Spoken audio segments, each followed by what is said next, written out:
Sword Art Online Alternative. Gale Online begins on January 18th, 2026, which just so happens to be the exact same day I am uploading this video. Yes, the stars have aligned. The timeline itself demanded that I talk about this. When the universe hands you a coincidence this perfect, you do not ignore it. You weaponize it. So in honor of that beautifully cursed synchronicity, let us talk about why the game design of the fictional Gale Online is also terrible. Because of course it is. Why would this franchise suddenly figure out how games work now? And honestly, this is not even unique to Gale Online. Every fictional game in the Sword Art Online universe is badly designed in one way or another. It does not matter if it is the titular death game, a Norse mythology theme park, or now a gun-focused game. Different genre, same fundamental problems. The setting changes, the weapons change, the coats of paint change, but the underlying design philosophy stays exactly the same. Broken mechanics, questionable balance, and rules that only exist until the plot needs them to disappear. At this point, it is almost impressive. The franchise has achieved a kind of consistency. No matter where you go in the Sword Art Online universe, you can always count on one thing. The game itself will make absolutely no sense if you think about it for more than 2 seconds. It is painfully obvious that the creator has never touched an online game in his life. If he had, these games would not be this catastrophically badly designed. Anyone who has spent more than 2 minutes in a real online game can instantly spot dozens of things that make no sense. Real gamers would look at these systems and immediately start asking basic questions. How is this balanced? Who thought this was a good idea? Why does this mechanic exist at all? But instead of answers, the show just shrugs and moves on, as if throwing buzzwords magically makes everything coherent. The end result is a collection of fictional games that feel like they were designed by someone who has only ever heard about online games through vague secondhand descriptions. It is like watching someone try to recreate gaming culture based entirely on Wikipedia summaries and anime cliches. And the worst part is that the problems are so obvious that you do not even have to be an expert to notice them. You just have to have actually played a game before. One of the most glaring problems with the game design of Gale Online is the complete lack of character customization. Players are assigned a random appearance the moment they log in, as if this is some kind of cruel social experiment instead of an online game.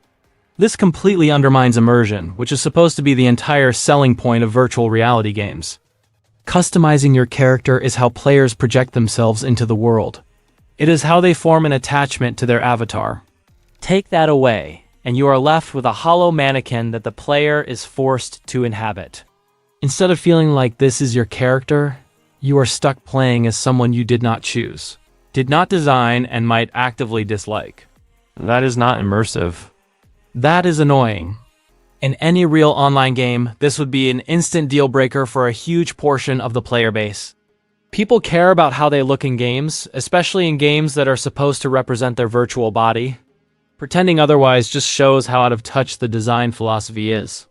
The show itself even proves this point through the experiences of Karen with several other virtual reality games that also lacked customization. She hated her assigned appearance so much that she immediately quit on the spot before doing anything. And she was completely justified. That is not a character flaw. That is a player responding exactly how a real player would. If your first impression of a game is, "I hate being in this body," most people are not going to stick around and hope it gets better. In a genre that lives and dies on immersion, this design choice would drive players away faster than any balance issue or content drought. It is the kind of mistake that would get a real game laughed out of the market. Yet the show treats it like a quirky detail instead of a catastrophic failure. During the Phantom Bullet arc, Kirito is stuck with an avatar that looks like a girl, and surprise, he absolutely hates it. The show plays this off as a funny inconvenience, but in any real online game, this would be a complete deal breaker. If a player logs into a game, looks down at their avatar, and immediately thinks, "I do not want to be this," they are not going to grit their teeth and push through it for the sake of the plot. They're going to log out and uninstall the game on the spot. No amount of "but the gameplay is good" would save it. First impressions matter, especially in full-dive virtual reality where that avatar is literally your body. Being forced into an appearance you actively dislike is not quirky or amusing. It is hostile game design. Players play games to escape, not to feel uncomfortable in a body they did not choose. And the funniest part is that the show already knows this. Kirito does not like his avatar. He complains about it. The narrative acknowledges that it sucks. And yet, instead of reaching the obvious conclusion that this system is terrible, the story just shrugs and moves on like this is normal behavior for players. It is not. In reality, most people would not tolerate this, so between Karen quitting games over bad avatars and Kirito visibly hating his own, the franchise keeps accidentally proving the same point over and over again. Forced avatars would kill these games instantly. The only reason anyone sticks around is because the script physically will not let them leave. It is honestly wild to think about the scale of this. A full-dive virtual reality game like this would realistically cost hundreds of millions, if not billions, of dollars to develop. Cutting-edge hardware, neural interfaces, server infrastructure, safety testing, global networking. This is the kind of project that would involve governments, megacorporations, and endless layers of regulation. And after all of that time, money, and effort, they still cannot get the most basic part of game design right, because none of that matters if players quit in the first 5 seconds. You can have revolutionary technology, hyper-realistic worlds, and groundbreaking combat systems, but if a player logs in, looks at their avatar, and hates what they see, they are done. They are not going to explore the map. They are not going to admire the mechanics. They are not going to stick around long enough to care about the vision of the developers. They're going to quit, uninstall, and tell everyone they know that the game sucks. This is Game Design 101. Player retention starts at character creation. If you mess that up, nothing else matters. It does not matter how impressive the world is if people stop playing before they even form a connection to it. So the idea that this ultra-expensive, world-changing full-dive game somehow ships with a system that forces random avatars on players is laughable. That is not a minor oversight. That is a catastrophic failure. It would kill the game on launch day. No one would be talking about the combat, the lore, or the immersion because there would be no players left to care. In the real world, character creation keeps moving forward. Games offer more sliders, more presets, more body types, more hairstyles, more skin tones, more accessibility options. Some games practically let you sculpt a human being from scratch. Developers understand that this matters because players want to see themselves in the game, or at least someone they actually like looking at. And then there is the Sword Art Online universe, where game design apparently took a time machine straight into the past. Despite having full-dive virtual reality, direct neural interfaces, and technology that can literally simulate entire worlds, these games somehow cannot manage basic character customization. No facial sliders, no body options. No meaningful control over appearance. You get what the game gives you and you are expected to just be happy with it. That is not innovation. That is regression. It is absurd to think that gaming technology advanced to the point where you can feel pain, smell the air, and move with your own body. But developers collectively decided that letting players pick their own face and body type was just too much work. The most personal, player-facing system in the entire game is treated like an afterthought. What makes this even worse is that this would not be a niche complaint. This would be one of the most common criticisms imaginable. Forums would be flooded with angry posts. Reviews would tear the game apart. People would refund it on day one. All that revolutionary tech would be completely overshadowed by the fact that players are stuck in bodies they did not choose and do not like. So yes, calling this design choice outdated is being generous. In a world where real games are constantly improving character creation, Sword Art Online presents a future where game design somehow moves backwards. Not just a little backwards either, but straight into the Stone Age. There's also a real-world example that proves exactly why this no-character customization nonsense is a terrible idea, and it already exists. The Game Rust does this. You get a completely random avatar, and you are stuck with it forever. No changes.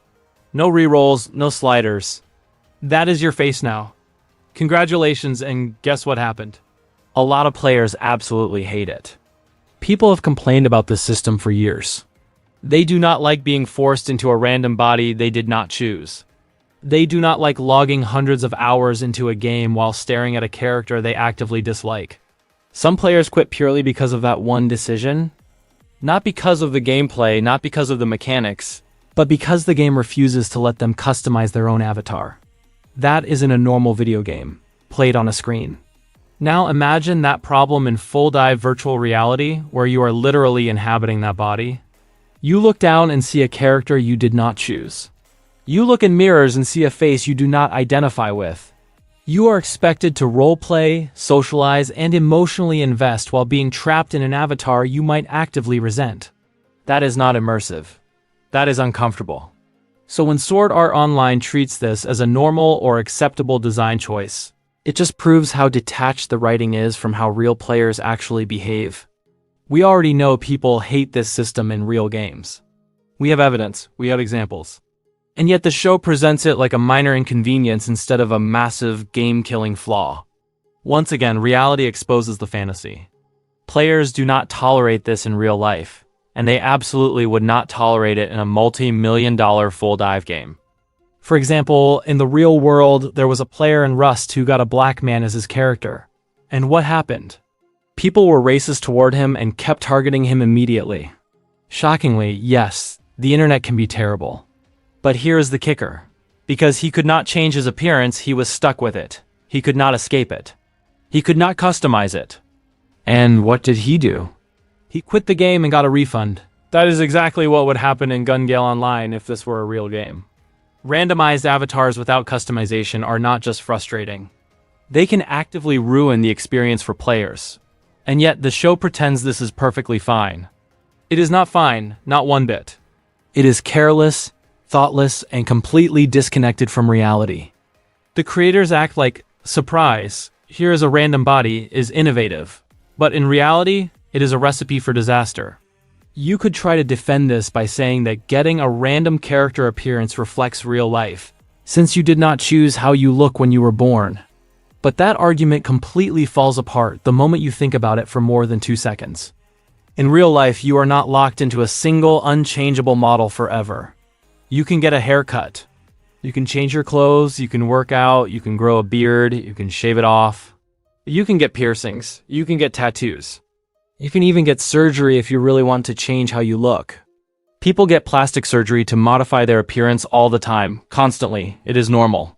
There is literally that one guy from England who has had multiple surgeries just to look like him from BTS. Yes, multiple surgeries. As if the world needed proof that some people will go to absolutely ridiculous lengths to chase an impossible ideal. It is equal parts insane, sad, and kind of mesmerizing. You cannot make this stuff up. But in Gale Online, apparently none of that exists. You are stuck with whatever random avatar the game hands you at the start, and that is it. No changes, no adjustments. No agency. You are less flexible than a real human being, which is impressive in the worst way possible. So this idea that it is somehow realistic is nonsense. Real life gives you more control over your appearance than this futuristic full-dive virtual reality game. Let that sink in. A sci-fi game is more restrictive than actual reality. That is not deep, that is not clever. That is just bad design being defended with a lazy excuse. Fans will probably try to excuse this nonsense by saying that randomness adds diversity. Oh, if players could choose, everyone would look the same. They might whine. But forced diversity is not a feature. It is a punishment. It is like the game is saying, you will look like this whether you like it or not, deal with it. That is not clever. That is lazy and insulting. Who even cares if a couple of players look the same? That happens all the time in real online games. Most top players are rocking the same meta gear anyway. Everyone ends up looking similar and nobody complains because it does not break immersion or make the game unplayable. Players adapt. They find identity in what they do, not in arbitrary face presets handed down by some lazy script. Forcing people into random avatars to artificially create diversity is not just unnecessary. It actively makes the game worse. It alienates players before they even start playing. And yet the show treats it like a quirky little design choice instead of the catastrophic misstep that it is. It is the perfect example of style over substance, but in the worst possible way. You cannot even play as the opposite gender. That is just a dumb restriction. Lots of male players enjoy playing female characters in online games, myself included. They are often more visually appealing, have better animations, or just feel more fun to control. And yet in Gale Online, apparently the developers decided we do not get that choice. You're stuck with the body the game hands you. That is not immersion. That is punishment. That is telling players, We know what is best for you. You will look like this, and that is final. It actively reduces the fun of the game before you even start. If this were a real game, I would not bother playing it at all. I would quit in the first 2 seconds and demand a refund rather than being forced into a character I do not like. This is exactly the kind of arbitrary restriction that makes you question whether the people designing these worlds have ever touched a real game in their life. The technology is supposedly revolutionary, but the design decisions are infantile. The freedom of a player over their own avatar is literally the most basic, fundamental part of an online game, and the show just tosses it out the window. That is pathetic. Even online games from decades ago when the internet was new had basic character customization. You could change hairstyles, skin tones, body types, sometimes even faces. Players could at least create a character that felt like themselves. That was standard. That was normal. And yet here comes Sword Art Online, supposedly set in the future. Supposedly featuring full-dive virtual reality technology that lets your mind inhabit a virtual body. And somehow it cannot even manage what online games in the 1990s could do. No sliders. No options. No freedom. Nothing. Instead of being visionary, instead of being revolutionary, it is a step backwards. A giant step back. The future of online gaming in this world is apparently a random lottery that forces players into avatars they cannot stand. That is not progress, that is regression. It is astonishing how a story so obsessed with futuristic tech gets the fundamentals completely wrong. It is like building a spaceship and forgetting the engine. A lot of online games make character customization a huge selling point. Players get to pick their hairstyle, their face, their body, their outfit, their accessories, basically everything about who they want to be in the game. That is how you build a connection, how you make people care. But in Gale Online, the developers just give you a random avatar, shrug, and say, good enough. It is like ordering a pizza and being handed a burnt crust with ketchup and calling it gourmet. A slap in the face. A total insult. And they somehow expect players to be grateful for it. No thought, no creativity, no player agency.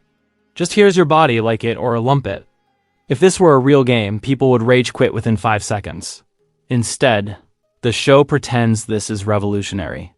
It is not revolutionary. It is lazy, insulting, and pathetic. The whole point of playing a character in a game is to be that character. You are supposed to feel like you exist in this world, living this fantasy.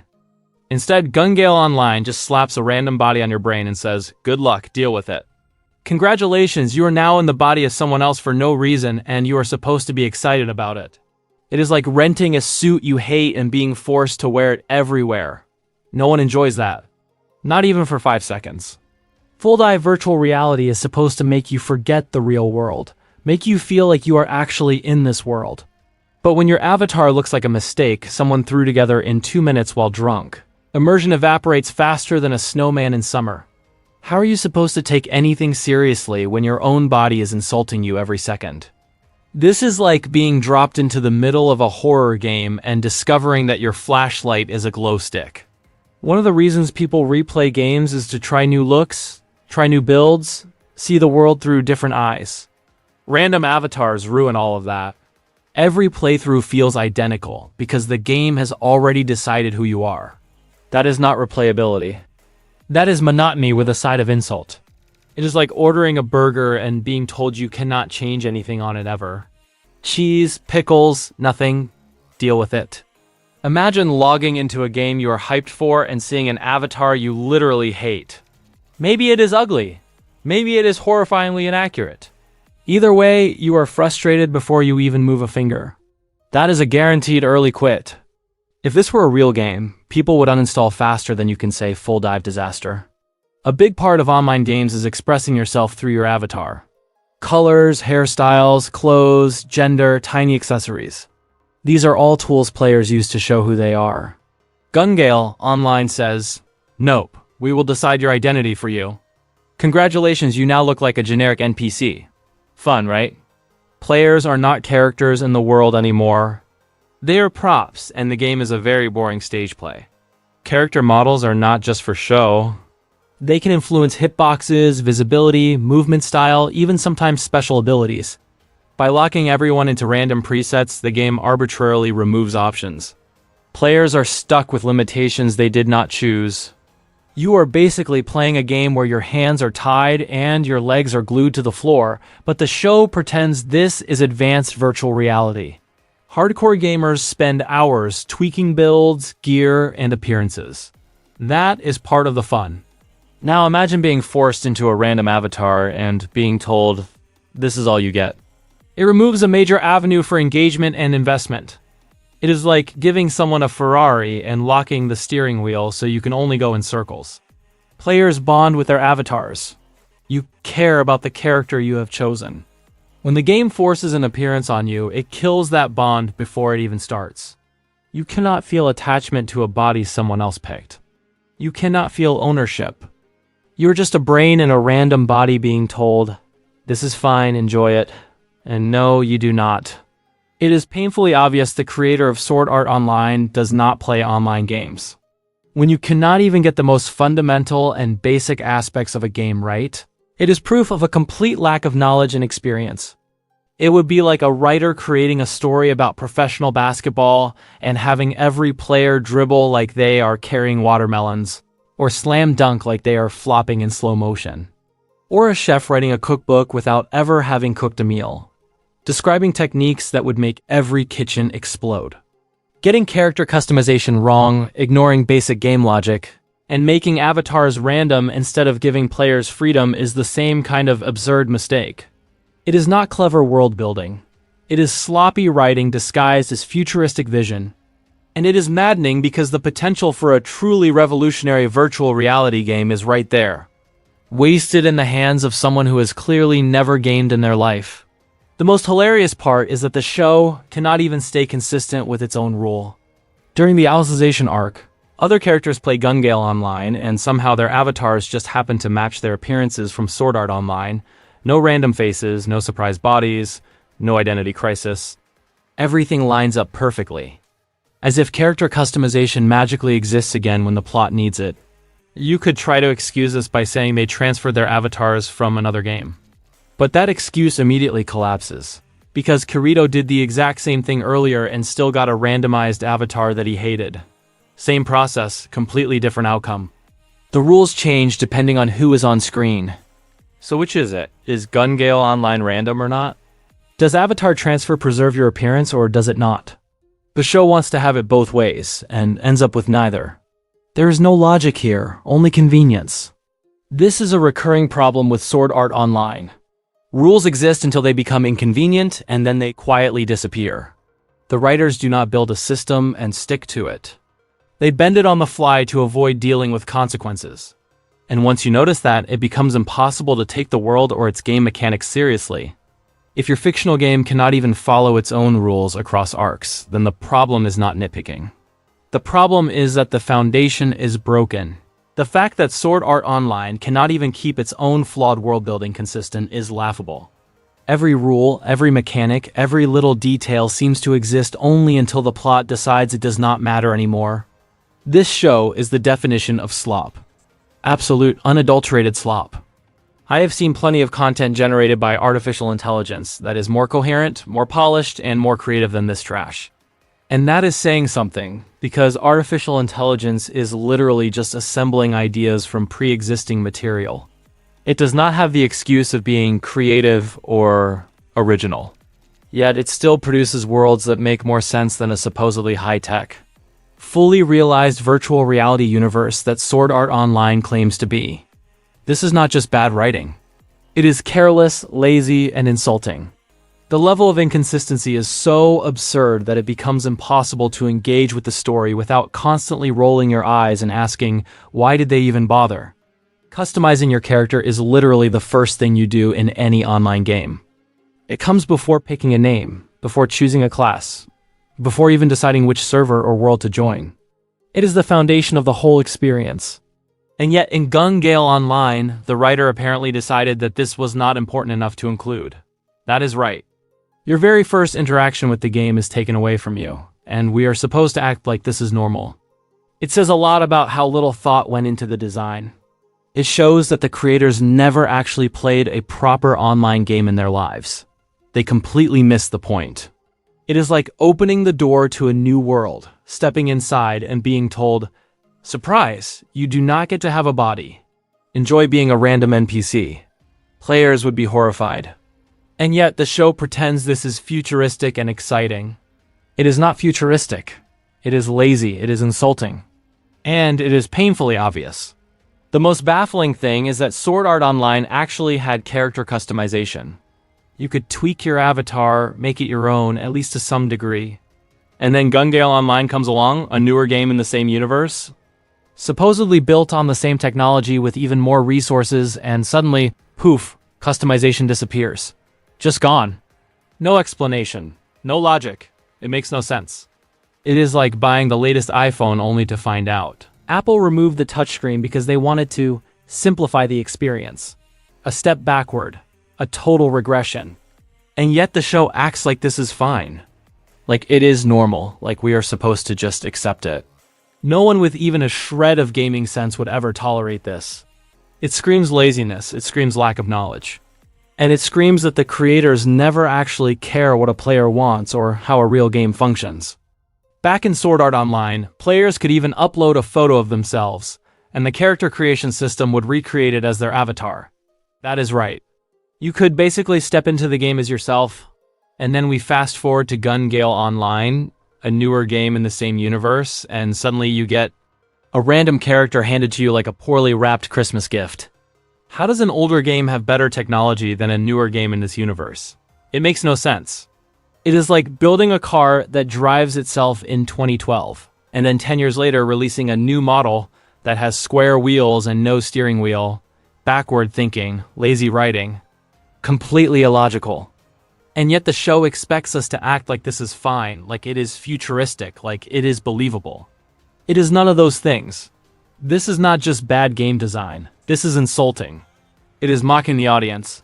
And it is yet another glaring example of how the creators of this universe never actually consider how games work in real life, or how players expect them to work.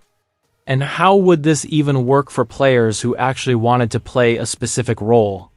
What if someone wanted to be a tank, but the random avatar system hands them a tiny, fragile-looking character that could not sell the role if their life depended on it?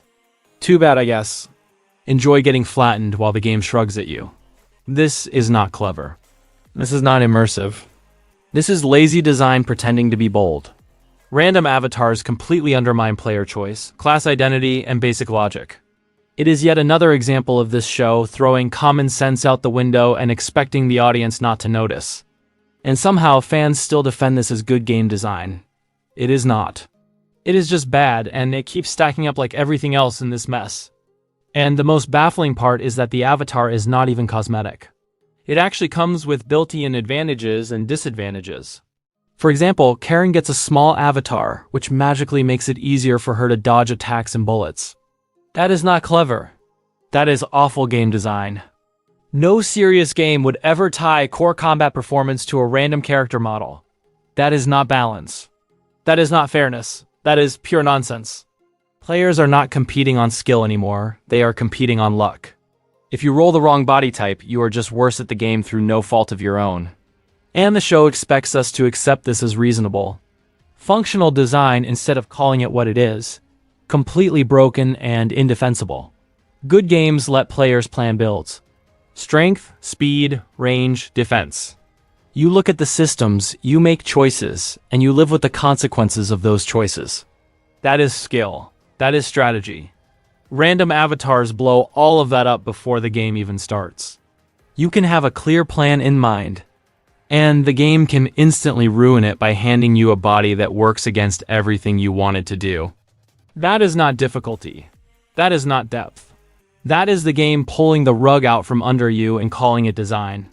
When success or failure depends on a random roll instead of decision-making, it stops being a game of skill and turns into a slot machine. That is not challenge. That is sabotage, plain and simple. When balance is bad, the developers can just shrug and say, "That is just how your avatar rolled." Suddenly, none of the problems are their fault anymore. If your character is slower, easier to hit, or worse in combat, that is not bad tuning or lazy systems. It is just bad luck. That is not thoughtful design. That is an excuse. Real game design owns its balance decisions and fixes them. This system does the opposite. It hides poor balance behind randomness and calls it a feature. That is not creativity. That is dodging responsibility and hoping the audience does not notice. The real reason customization is missing has nothing to do with realism, balance, or fairness. It exists so the story can hand characters specific advantages whenever it feels like it. Need a character to dodge bullets? Give them a tiny avatar. Need someone to be intimidating? Give them a massive build. The rules change to serve the plot, not the other way around. That is not how believable games work. In a well-written story, the narrative respects the rules of the game world. Here, the game is just a prop that bends and twists to justify whatever outcome the writer wants in the moment. The result is a world that feels fake, inconsistent, and lazy, because nothing matters except what the story needs right now. Once you see that, the illusion of a real game collapses completely. For example, the writer wanted to make Kirito special, so of course he gets an ultra-rare avatar that countless other players would kill to have. Not because he earned it. Not because it fits good game design. Just because the story needs him to stand out. It is honestly laughable how hard the writer keeps trying to make Kirito unique at every possible turn. He cannot just be skilled. He cannot just be smart. He cannot just be powerful. He has to be visually rare, mechanically privileged, and narratively favored at all times. The game does not reward effort or choice. It rewards being the main character. And every time this happens, it makes the world feel less like a real game and more like a cheap stage built solely to remind you that Kirito is special and everyone else is background noise. And apparently the avatar Kirito got is worth a ridiculous amount of money, which is yet another reason why the whole random avatar system is awful game design. This is not some harmless cosmetic difference. The good avatars are rare, valuable, and give real advantages. Meanwhile, if you roll a bad avatar, you get stuck with something inferior. And that makes the whole system feel even more cruel and arbitrary. It is not a challenge, it is a punishment. Too bad, I guess. The game pretends everyone is equal, but in reality, some players start the race with jet engines while others are dragging cinder blocks behind them. And somehow the story expects us to accept that as fair. It is lazy, unfair, and completely undermines any notion of skill or balance. In a well-designed game, the appearance of an avatar would be completely cosmetic. It would not give anyone an advantage or punish anyone with a disadvantage. Players would be judged on their skill, their strategy, and their mastery. Not the luck of the draw when rolling a good or bad body. That is how fairness works. That is how competitive games respect the player. When random avatars actually affect performance, the game stops being about talent and starts being about who got lucky. It is lazy design disguised as challenge, and it makes the whole system feel arbitrary, frustrating, and downright insulting to anyone who wants to take the game seriously. But in Gale Online, things are already unfair from the very moment you start playing. You do not even get a chance to compete on skill alone because your avatar might already put you at a big disadvantage, or give you an unfair advantage. If this were a real game, no one in their right mind would touch it. And yet, in the Sword Art Online universe, this is somehow the only game with professional players. That is not just unrealistic, it is laughably absurd. The system is stacked, arbitrary, and impossible to respect. And the story pretends it is some competitive, serious esport. It is a world built on rules that make no sense and yet expects us to nod along. Another major problem with Gale Online is its blatant pay-to-win system. Players can just throw real money at the game to buy credits, which they can then use to purchase superior weapons, armor, and equipment, instantly giving themselves an edge over everyone else.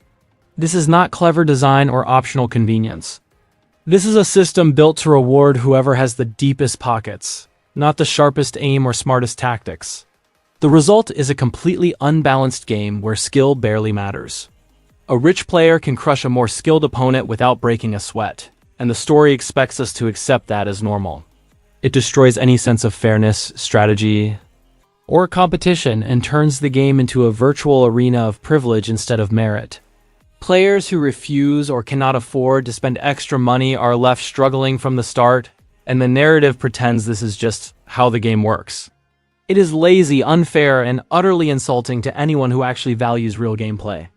This pay-to-win model alienates players seeking a fair experience. as victories become less about skill and more about who can afford the best gear. It creates a divide between paying players and those who want to enjoy the game for fun, ultimately diminishing the competitive aspect. In a game where skill should determine outcomes, this system detracts from the enjoyment and makes it difficult for players to feel rewarded for their efforts. A real competitive game is supposed to be about skill, strategy, and quick thinking, not how much money a player is willing to throw at it. In actual games in the real world, you cannot just buy a better weapon and suddenly steamroll everyone else. Skill matters, experience matters, effort matters. Pay to win completely destroys that. It turns the game into a cash grab masquerading as competition, where talent is irrelevant and winning is determined by who has the deepest pockets. That is not fair.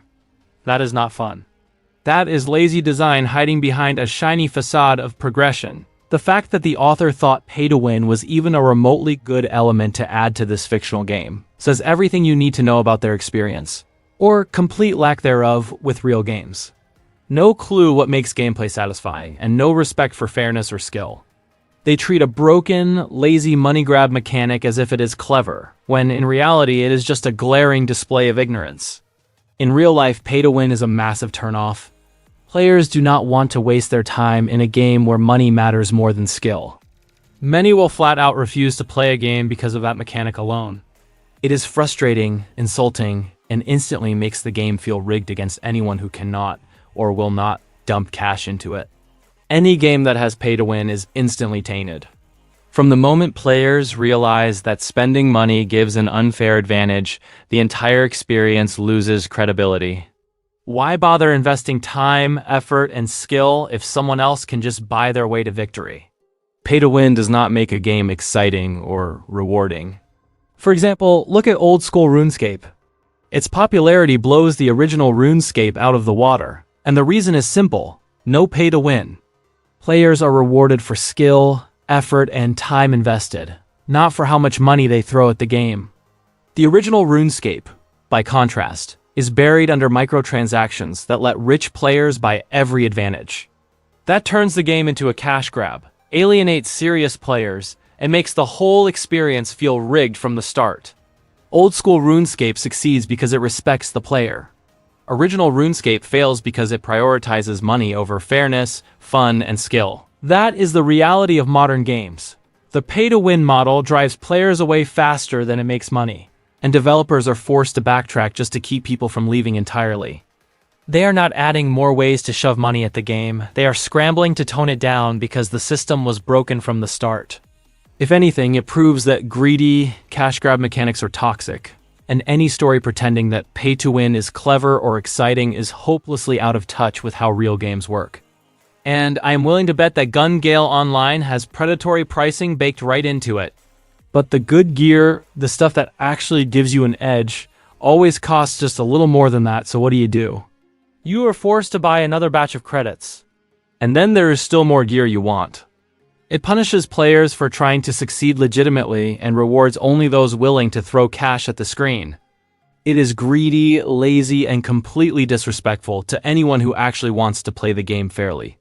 I also guarantee there are promotions designed to prey on the fear of missing out. Limited time offers, exclusive deals, and countdowns that pressure players into spending before they think clearly. It is classic predatory microtransaction behavior. It is exploitation. And the fact that the story treats this broken, manipulative system as normal only makes the game feel even more absurd and insulting. The only people who actually like pay to win are the whales, the ones with more disposable income than sense.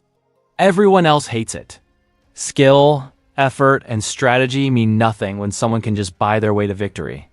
And the fact that the story expects us to believe that professional players would compete seriously in a game this broken is absolutely laughable. Real professionals would quit in frustration before the first match even ended. Gale Online is not a test of skill. It is a rigged cash grab. Imagine if real-life basketball players could just buy shoes that made them jump higher, run faster, and dunk harder than everyone else. That would be absurdly unfair, right? It would ruin the entire game. Well, congratulations, this is basically how Gale Online works. The system is rigged from the start, and the story acts like this is just normal competitive gameplay. It is not normal. It is broken, lazy, and insulting to anyone who understands even the basics of fair competition. And for the dumb people who try to defend it by saying, it is not technically pay to win because you can still earn everything in-game, that is a pathetic excuse. Sure, in theory, you could grind for countless hours, days, or even months to get what a whale can buy in minutes.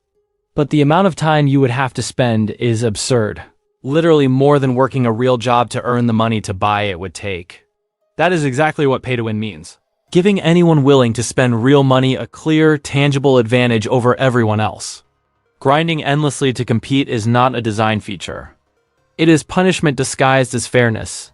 And pretending otherwise is just rewriting reality to justify a broken, unfair system. If you have to grind for 1,000 hours in-game just to get something that another player could earn by working a real job for 10 hours in real life, that is pay to win, plain and simple. There is no clever loophole, no technically not pay to win argument that saves it. The system rewards money over effort, speed over skill, and punishes anyone who tries to play legitimately. That is the literal definition of pay to win, giving real-world financial advantage a direct impact on in-game success, and making anyone who refuses to spend cash struggle unnecessarily. It is lazy, unfair, and insulting to anyone who actually wants a fair game. Real competitive games do not sell power. They sell cosmetics, skins, outfits, flashy effects, things that let players express themselves without breaking the rules. They do not sell weapons, armor, or items that give a direct advantage over anyone else. Selling actual ways to buy gear that affects performance is lazy, predatory, and completely destroys competition. It turns the game from a test of skill into a contest of who has more money. That is not competition. That is exploitation disguised as progression, and any story that treats it as normal is completely out of touch with how real games work. And did the writer seriously have to call the currency in Gale Online credits? That is already the name of the currency in Star Wars. The Phantom Bullet arc is already shamelessly ripping off Star Wars in multiple ways, and this is just more proof. It is not homage or clever nods. It is lazy, unoriginal, and completely unimaginative. The world building is weak enough without stealing names straight out of another universe.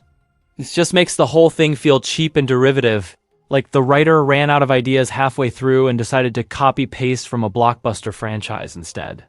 A major flaw in the game design of Gale Online is the inclusion of friendly fire, a choice that feels less like realism and more like a cruel joke aimed directly at the player. Letting teammates damage each other turns every match into a parade of annoyance, where you must stay alert for allies who are just as dangerous as the enemy. Instead of promoting teamwork, the system encouraged distrust and irritation, as if cooperation were some kind of mistake. In competitive play, this decision becomes unbearable. Teammates drift into your shots, absorb damage, and then act offended when they get hit. These constant accidents break concentration and drain any sense of momentum. Strategy takes a back seat to babysitting your own team. Friendly fire does not add challenge or depth. It adds stress, chaos, and the clear impression that the game enjoys wasting the player's time. Furthermore, the design opens the door wide for griefing, turning matches into a playground for trolls. Players can shoot or kill their own teammates on purpose, not to win, but just to ruin things for everyone else. This behavior poisons the match and rewards the worst kind of player with attention and control. For anyone hoping for serious play, this system is exhausting. Instead of testing skill or teamwork, matches collapse into chaos caused by one player looking to cause trouble. Progress stalls, tempers rise, and any sense of fun drains away fast. Friendly fire does not create challenge. It creates a space where bad behavior thrives and everyone else pays the price. In real online games, players are not allowed to damage their own teammates. This basic rule exists for a reason, because it keeps matches focused, fair, and playable. Gale Online ignores this standard entirely, as if learning from other games were beneath it. The game does not care about teamwork, balance, or common sense. It allows players to hurt their own side and then pretends this is a feature instead of a failure. The result is a system that feels lazy and out of touch. One that shrugs at obvious problems and leaves players to deal with the mess. Friendly fire is terrible game design for several other reasons beyond griefing and accidents. It punishes new players more than experienced ones. Beginners already struggle with aiming and awareness, and friendly fire turns every mistake into a team-wide problem. Instead of learning, they get blamed, yelled at, or kicked, which drives them away from the game. It slows the pace of matches. Players hesitate to shoot, hold back during fights, and second-guess every action. Combat becomes cautious and dull, not because of strategy, but because no one wants to be responsible for hurting their own team. It encourages selfish play. Players spread out, avoid supporting teammates, and refuse to cover each other, since staying close only increases risk. Team-based objectives suffer because cooperation is treated as a liability. It creates uneven outcomes that have nothing to do with skill. A single careless or reckless player can ruin an entire match, regardless of how well everyone else performs. Victory and defeat start to feel random instead of earned. It makes the game harder to balance.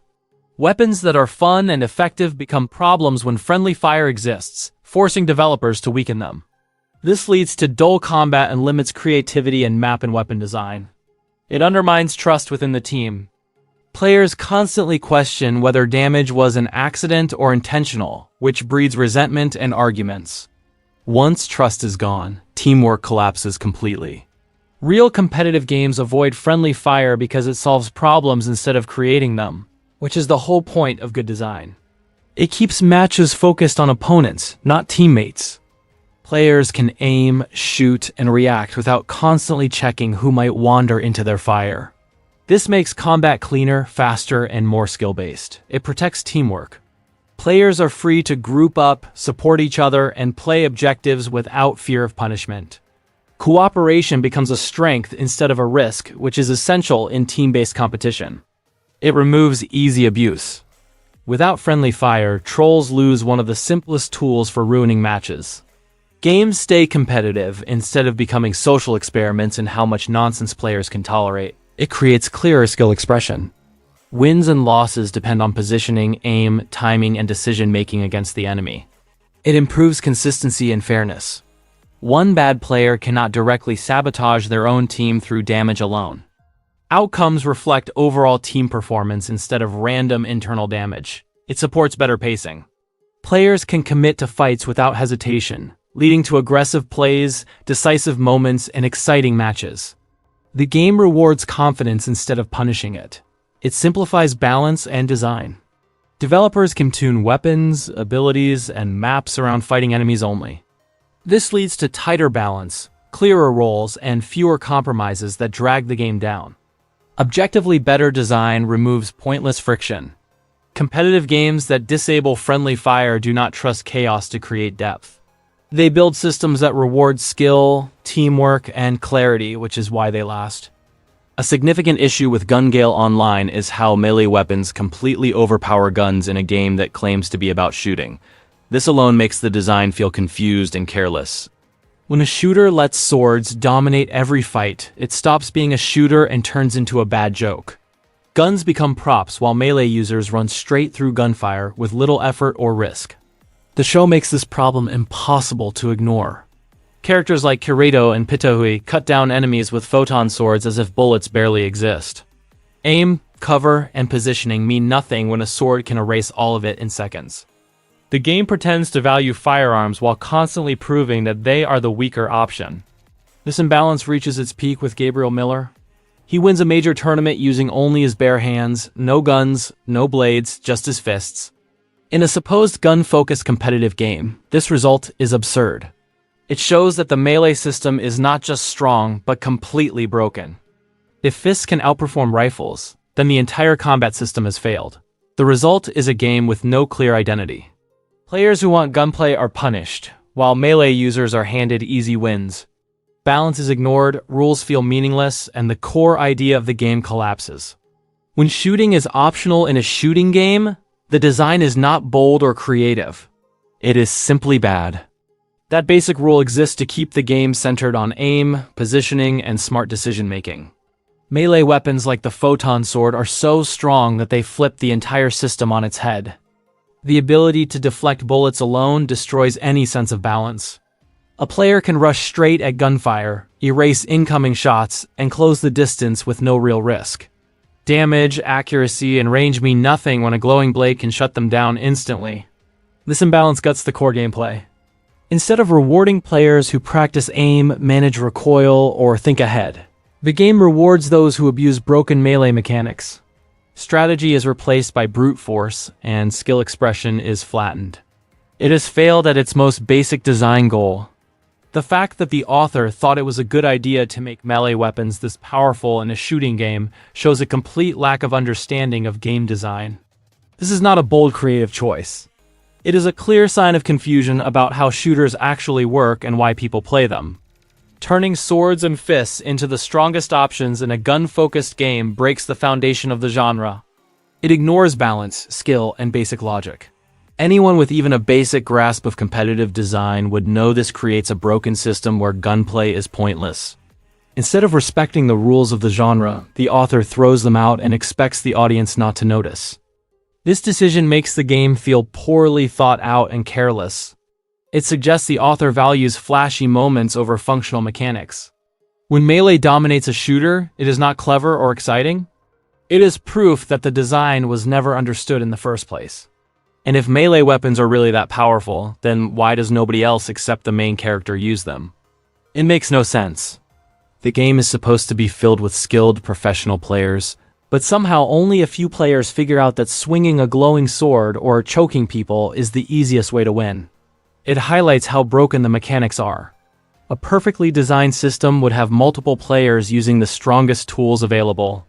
Instead, the story handwaves this glaring flaw so that the main character can look special, turning game design logic into a convenience for plot rather than a believable, functioning system. No attempt to make them feel unique or original. They glow, hum, and slice through enemies exactly like the iconic sci-fi weapon, and the game leans into it like it thinks nobody will notice. This lazy borrowing is not clever or homage, it just screams unoriginal. Instead of designing a weapon that fits the world or balances with gunplay, the game slaps a lightsaber in and calls it a day. It is another example of style over substance, prioritizing flashy visuals while ignoring how broken it makes the gameplay. It is amazing that the author somehow managed to avoid getting sued for copyright infringement. Simply slapping a new name on an obvious ripoff does not magically make it original or legally safe. The design, the look, and the mechanics are all lifted straight from the work of someone else, and anyone with eyes can see it. This is not clever branding or subtle inspiration, it is lazy and reckless. Changing a name does not excuse copying, and it highlights how little effort went into creating something truly new. The fact that it somehow slipped past legal trouble is more surprising than any of the flashy action in the game itself. Star Wars is not in the public domain. You cannot just steal elements from it and drop them into your own story. It is lazy and legally risky, and it shows a shocking lack of originality. Copying the work of someone else does not make your story better or cooler. It just makes it feel derivative, uncreative, and sloppy. It is obvious that the author was either too lazy or too uncreative to design his own unique weapons, so he just copied lightsabers, instead of putting effort into creating something original that fits the world and the gameplay. It is not clever or homage, it is just lazy. Star Wars is not some obscure, niche franchise that only a handful of people know about. It is one of the most popular franchises of all time, and lightsabers are probably the most iconic fictional weapon in history. If you take something so instantly recognizable and drop it into your story, any viewer with a pulse is going to notice. It is impossible to be subtle about it, and trying to pass it off as original only makes the copycat move look even lazier and more obvious. The choice screams, I did not put in the work to create something unique. But then again, Sword Art Online has never been particularly original or creative, so this is not very surprising. Everything from its premise to its characters is borrowed from something better. Take the nickname of Kirito, the Black Swordsman, for example, that is literally lifted from Guts in Berserk. It is not homage done well. It is straight up copying without adding anything meaningful. The series constantly recycles ideas instead of creating its own, making it feel derivative and unoriginal at every turn. A big problem with Gale Online is how outrageously expensive it is. The monthly fee is 3,000 yen, roughly around $20 depending on the conversion rate, which is absurd for what the game actually offers. Spending more money for less value makes no sense. And it feels like the game is designed to squeeze players rather than reward them. Charging a premium while delivering a shallow, broken, and unbalanced experience is just insulting. It is a clear example of style over substance, where the flashy premise costs more than the actual product is worth. World-class titles let players jump in without spending a dime, giving them a taste of the game before ever touching their wallet. Why would anyone choose to pay for a worse game? There is no reason. Free or low-cost alternatives give better mechanics, fairer systems, and actual value for time and money. Charging players to endure broken design, toxic mechanics, and overpowered melee just makes Gale Online feel like a scam disguised as a game. If Gale Online were real, nobody would play it. The combination of broken mechanics, overpowered melee, toxic friendly fire, and absurdly high fees would drive players away fast. It is the kind of game that exists only in fiction because, in reality, it would fail spectacularly. People do not stick around for sloppy design, unfair systems, or a world that seems determined to make the player miserable. If it were real, it would be empty within a week. To make things even worse, if you fail to pay the monthly fee, your account gets deleted. Everything you worked for, all your progress, gear, and achievements, gone in an instant. No warnings, no mercy. Real online games let players take breaks without losing months of effort. But Gale Online treats absence like a crime. This harsh rule turns the game from entertainment into a financial trap. Instead of enjoying battles, strategy, or competition, players are forced to constantly shell out money just to keep what they already earned. It is exhausting, stressful, and completely unnecessary. Especially when there are better, cheaper games that actually respect their players. Deleting the account of a player just because they stopped paying for membership is terrible game design. Instead of encouraging loyalty, it punishes absence and burns bridges for no good reason. It is hard to understand how anyone could look at this and think it was a good idea. The move is short-sighted, cruel, and completely counterproductive. A game that destroys its own community over missed payments is not smart, it is just plain stupid. The game does not offer anything of real value to make players want to keep paying a monthly fee. There are no meaningful rewards, no engaging content, and no reason to stick around. It is the kind of game that asks for money but gives absolutely nothing in return. Honestly, even if it were completely free, nobody would touch it. Broken mechanics, overpowered melee, toxic systems, and boring progression make it miserable to play. Paying or not paying changes nothing. There is simply nothing worth investing time in. You could not pay me to play this terrible game, let alone the idea that I would have to pay just to suffer through it. Every broken mechanic, every frustrating system, and every pointless fee makes the thought of playing it unbearable. Asking players to spend money on this mess is not just greedy, it is insulting. The game offers nothing worth enduring, so expecting anyone to pay for it is beyond ridiculous. The fact that Gale Online has such a high membership cost is absolutely hilarious. It is hard to take seriously. Charging players so much for a broken, unbalanced, and frustrating game shows that the author does not understand anything about game design, value, or what makes players actually want to stick around. It is almost impressive how completely out of touch this decision is. Like someone set a random price and hoped nobody would notice how little the game actually delivers. Certain weapons, like sniper rifles, are so powerful that they can take down a player in a single shot, giving anyone who has them a massive, unfair advantage. Players who do not have access to these weapons are left struggling, no matter how skilled they are, turning every fight into a contest of gear rather than talent. This imbalance makes the game feel shallow and frustrating. Success is less about aim, strategy, or teamwork, and more about who managed to get lucky with the right equipment. Instead of rewarding skill, the system rewards access, making the whole experience feel unfair and hollow. Players without top-tier weapons are fighting a losing battle no matter how skilled they are. A good multiplayer shooter gives players a variety of weapons that support different playstyles, letting them experiment with sniping, close combat, or tactical approaches. Gale Online, however, throws all of that out the window. Instead of rewarding creativity or strategy, it punishes anyone who does not have the right weapon. The result is a rigid, unfair environment where choice feels meaningless and frustration outweighs fun. This is especially bad design because, as mentioned before, pay-to-win exists. Players can spend real money to buy credits and then use those credits to purchase the most powerful weapons in the game. This completely undermines any sense of fair competition. Skill, strategy, and effort become secondary to who is willing or able to spend the most money. Instead of rewarding gameplay, the system rewards wallets, turning matches into a frustrating grind for anyone who refuses to or cannot pay. It is lazy, unfair, and fundamentally broken as a competitive design.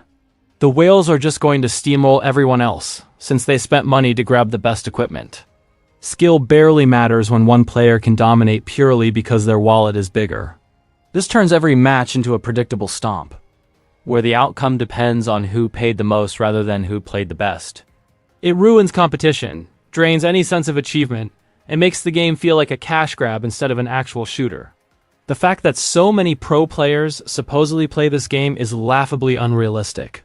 If Gale Online were real, nobody in their right mind would touch it.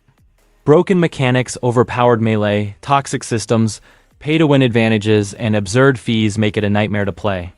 No professional gamer would waste time or skill on a game that punishes players at every turn and rewards nothing but chaos and spending. Claiming it has a roster of pros is just ridiculous fantasy. One major flaw in Gale Online is its complete lack of diverse and engaging maps. Most of the game takes place in barren deserts and flat, lifeless landscapes that quickly become repetitive and boring. There is nothing to explore, no interesting terrain, and no reason to keep coming back once you have seen the same sand and rocks over and over. In any good multiplayer shooter, maps are a core part of the experience. Varied terrain, hills, buildings, forests, and obstacles forces players to adapt their strategies, rewards creativity, and keeps matches feeling fresh. Gale Online, by contrast, strips all of that away, leaving players to wander through empty, uninspired spaces while the combat itself struggles to stay interesting. The result is a stale, forgettable environment that drags down the entire game. For example, in Overwatch, the maps are all diverse and feature completely different settings. Each map has its own layout, verticality, and unique elements that force players to think strategically and adapt their playstyle. One map might have tight corridors perfect for close combat, while another has open spaces ideal for snipers or long-range attacks. This variety keeps gameplay exciting and ensures that no two matches feel exactly the same. Gale Online, with its barren and repetitive maps, fails completely in this regard.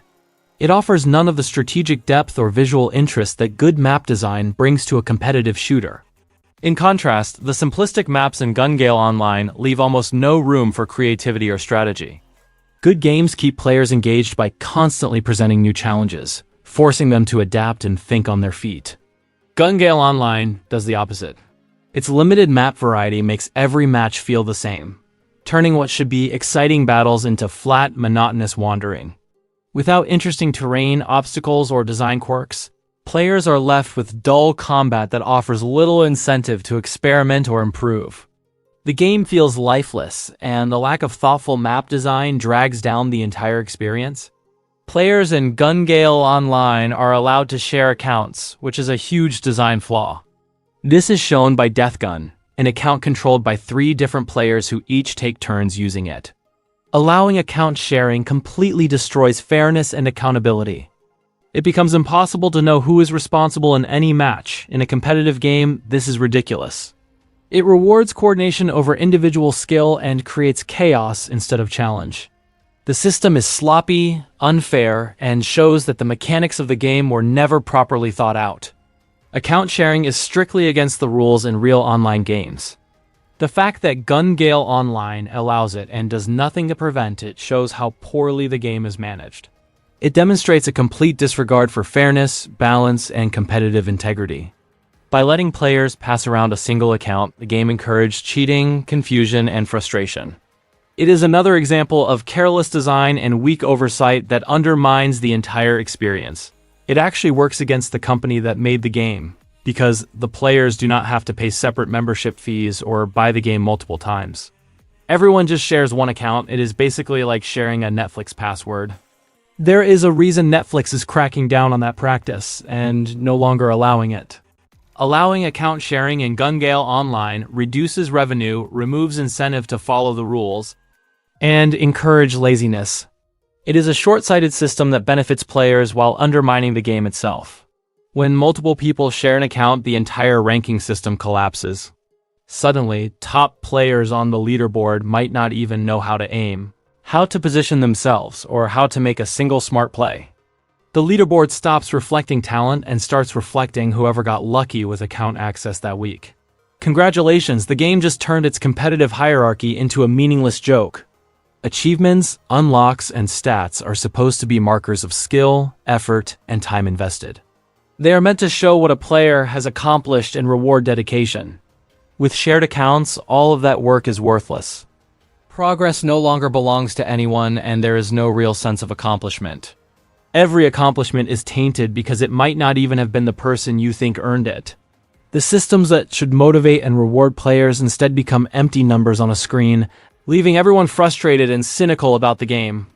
Break the rules? Too bad. In a shared account system, the innocent person using the account that week gets banned, suspended, or penalized while the real culprit sits back and laughs. There is no accountability, no way to know who is responsible, and no way to enforce fair play. The entire system rewards dishonesty and punishes honest players, which is the exact opposite of what a competitive game should do. On top of that, skill ratings get completely scrambled when accounts are shared. Matchmaking relies on accurate assessments of player ability, but shared accounts mix skill levels, creating absurdly unfair matches. Beginners can suddenly face seasoned pros and get annihilated for no reason other than who happen to be using the account. The game feels unpredictable, frustrating, and broken, turning every match into a lottery rather than a fair test of talent and strategy. What should be a challenge based on skill becomes a chaotic mess where fairness no longer exists. Passwords get passed around freely, accounts get stolen, in-game purchases vanish, and no one ever knows who is responsible for any of it. It is like handing your house keys to a complete stranger and crossing your fingers that nothing bad happens. The system creates constant uncertainty and distrust, turning what should be a secure and fair environment into a chaotic free-for-all. When players cannot trust stats, achievements, or even basic account information, the social aspect of the game collapses. Friendships, rivalries, and community all crumble because everyone becomes suspicious, toxic, and miserable. No one can tell if they are competing against a true skillful player or just someone riding the account of someone else. Once account sharing is allowed, it inevitably opens the door to every other loophole and exploit imaginable. Players will find ways to cheat, manipulate rankings, or abuse systems, because the game essentially encourages it. By permitting this behavior, the game is not just poorly designed. It is actively inviting players to break it, ensuring that fairness, balance, and integrity are impossible to maintain. In short, account sharing turns every system in Gale Online into a complete mess. Rankings, stats, achievements, and matchmaking, all of it becomes meaningless when multiple people can use the same account. The game rewards laziness, letting players bypass effort and skill, while punishing anyone who actually tries to play legitimately. Progress, accomplishments, and reputation lose all value, leaving the entire experience pointless and frustrating. With a system like this, there is no incentive to improve, strategize, or even take matches seriously. The game might as well hand out trophies for who can cheat the hardest, because that is effectively what it rewards. Accountability, fairness, and competitive integrity are erased, and what remains is chaos disguised as gameplay. The supposed competitive shooter collapses under the weight of its own careless design choices, leaving players to wonder why they are even bothering to play. Players can convert their avatars from other games into Gale Online, and their stats get adjusted to match the strength of their previous character. That is terrible game design. This completely removes the learning curve and the sense of progression that makes multiplayer games satisfying. Players no longer have to start from scratch, figure out mechanics, or develop skill. They can just import an account and be overpowered from the very beginning. Instead of rewarding effort and mastery, the game rewards shortcuts and carries, turning balance and fair competition into a complete joke. High-level players in Gale Online might not even understand the basic mechanics of the game, because they simply converted their accounts from other games. Their skill is entirely artificial, built on numbers carried over from a different system, rather than on learning the maps, mastering gunplay, or understanding the unique combat rules of the game. This breaks the core idea of a competitive shooter. Matches become unpredictable and unfair, with supposedly high-level players who cannot actually play properly facing beginners who at least understand how the game works. Instead of rewarding practice, strategy, and real skill, the system rewards importing power, turning competition into a hollow exercise in stat comparison rather than meaningful gameplay. No game in real life allows you to do this. The fact that it exists as a system in Gale Online proves that the author has no understanding of basic game design. Allowing players to import powerful characters and bypass the learning process breaks every principle of fair progression and skill-based competition. It shows a complete disregard for balance, challenge, and player experience. Instead of creating a game where effort and mastery matter, the system rewards shortcuts and artificial power, highlighting just how poorly the mechanics were thought out. In real life, you cannot even convert accounts between games made by the same company. For example, you cannot take an old-school RuneScape account and turn it into a normal RuneScape account. If you were to log into regular RuneScape using your old-school account, you would have to start completely from scratch. This makes sense because each game has its own mechanics, balance, and progression systems. Carrying over stats or items from one game to another would break the integrity of progression and ruin fairness. It is a convenience that completely undermines skill, effort, and competitive integrity. The author only came up with this system because he wanted Kirito to play the game, but did not want to show him starting from the beginning. So instead of having Kirito earn his power through effort or learning the mechanics, he made him overpowered right from the start through the account conversion system. This is lazy storytelling disguised as game design. Instead of letting the character grow naturally, the author shortcuts progression and ignores the principles of fair competition, just so the plot can move faster. It undermines the entire concept of a competitive shooter, turning what should be a test of skill into a narrative convenience, where the main character wins because the rules bend around him. It does not even work in the fictional setting because what is stopping people from doing the same thing? If account conversion is allowed, any player could import a powerful character from another game and dominate immediately. There is nothing in the world, the rules, or the game itself preventing everyone from bypassing the grind and becoming overpowered. This completely breaks the premise of Gale Online as a competitive shooter. The system only exists to make Kirito look exceptional, not to create a fair or functioning game world. In reality, if everyone could do this, progression, balance, and challenge would vanish entirely, leaving a game where skill, strategy, and effort no longer matter. It is hard to believe that Kirito is the only overpowered player who converted his account. If that were really the case, it only makes the storytelling worse, because it turns Kirito into an absurdly special and unique character for no logical reason. Instead of creating a believable world where multiple players might exploit the same system, the story handwaves everyone else and lets Kirito stand out without explanation. It highlights lazy writing. The game mechanics exist only to make the main character look exceptional, not to build a coherent or fair competitive environment. This kind of storytelling undermines immersion and makes the entire premise of Gale Online feel arbitrary and contrived. The stats in Gale Online make absolutely no sense. Take the luck stat, for example. What is it even supposed to do? Why does it exist in the first place? Stats are supposed to give players meaningful choices and influence gameplay in a logical way. In this game, they feel random, pointless, and completely detached from how the game actually plays. Instead of enhancing strategy or skill, they just clutter the interface and confuse players, making progression feel arbitrary rather than rewarding. Gale Online is supposed to be a competitive shooter that relies on skill and experience. It goes against everything the game is supposed to be about. Adding luck is like handing out wins at random. It undermines skill, strategy, and effort. It would be like putting a slot machine in a chess tournament. No matter how good you are, success suddenly depends on chance rather than talent. In a game that claims to reward precision and practice, a luck stat is completely out of place and makes the whole progression system feel arbitrary and broken. What does the sensibility stat even do? Once again, there's no explanation anywhere, not even the wiki page. The show itself does not seem to know. Stats are supposed to have clear purposes and affect gameplay in understandable ways. Sensibility, like luck, is completely mysterious and meaningless.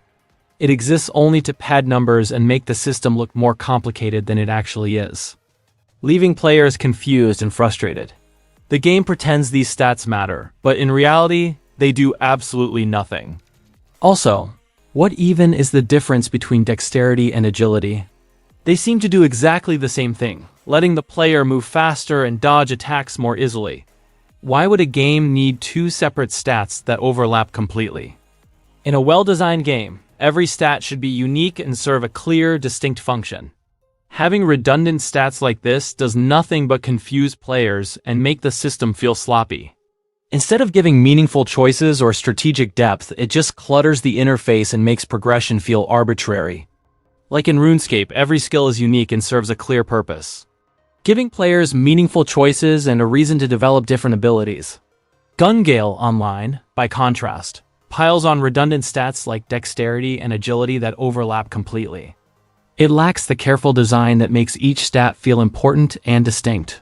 Instead of rewarding thoughtful progression, the system feels messy and arbitrary, leaving players confused about what actually matters.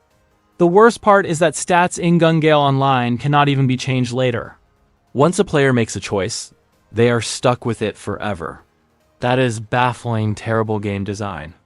Good games let players adapt, experiment, and fix mistakes. Gale Online locks you into decisions with no flexibility, punishing experimentation and making progression unforgiving for no reason.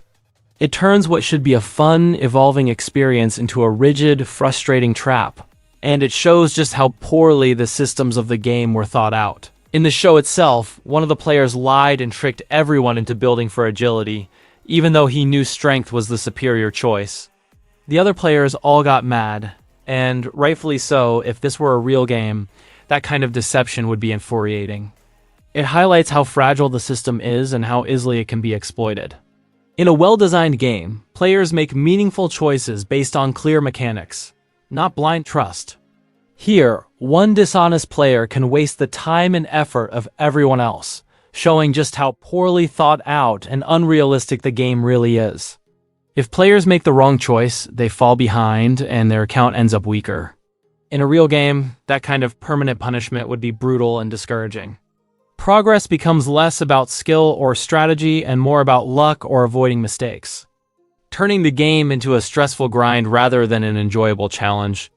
It punishes experimentation and locks players into paths that might not even suit their playstyle, making advancement rigid and unfair.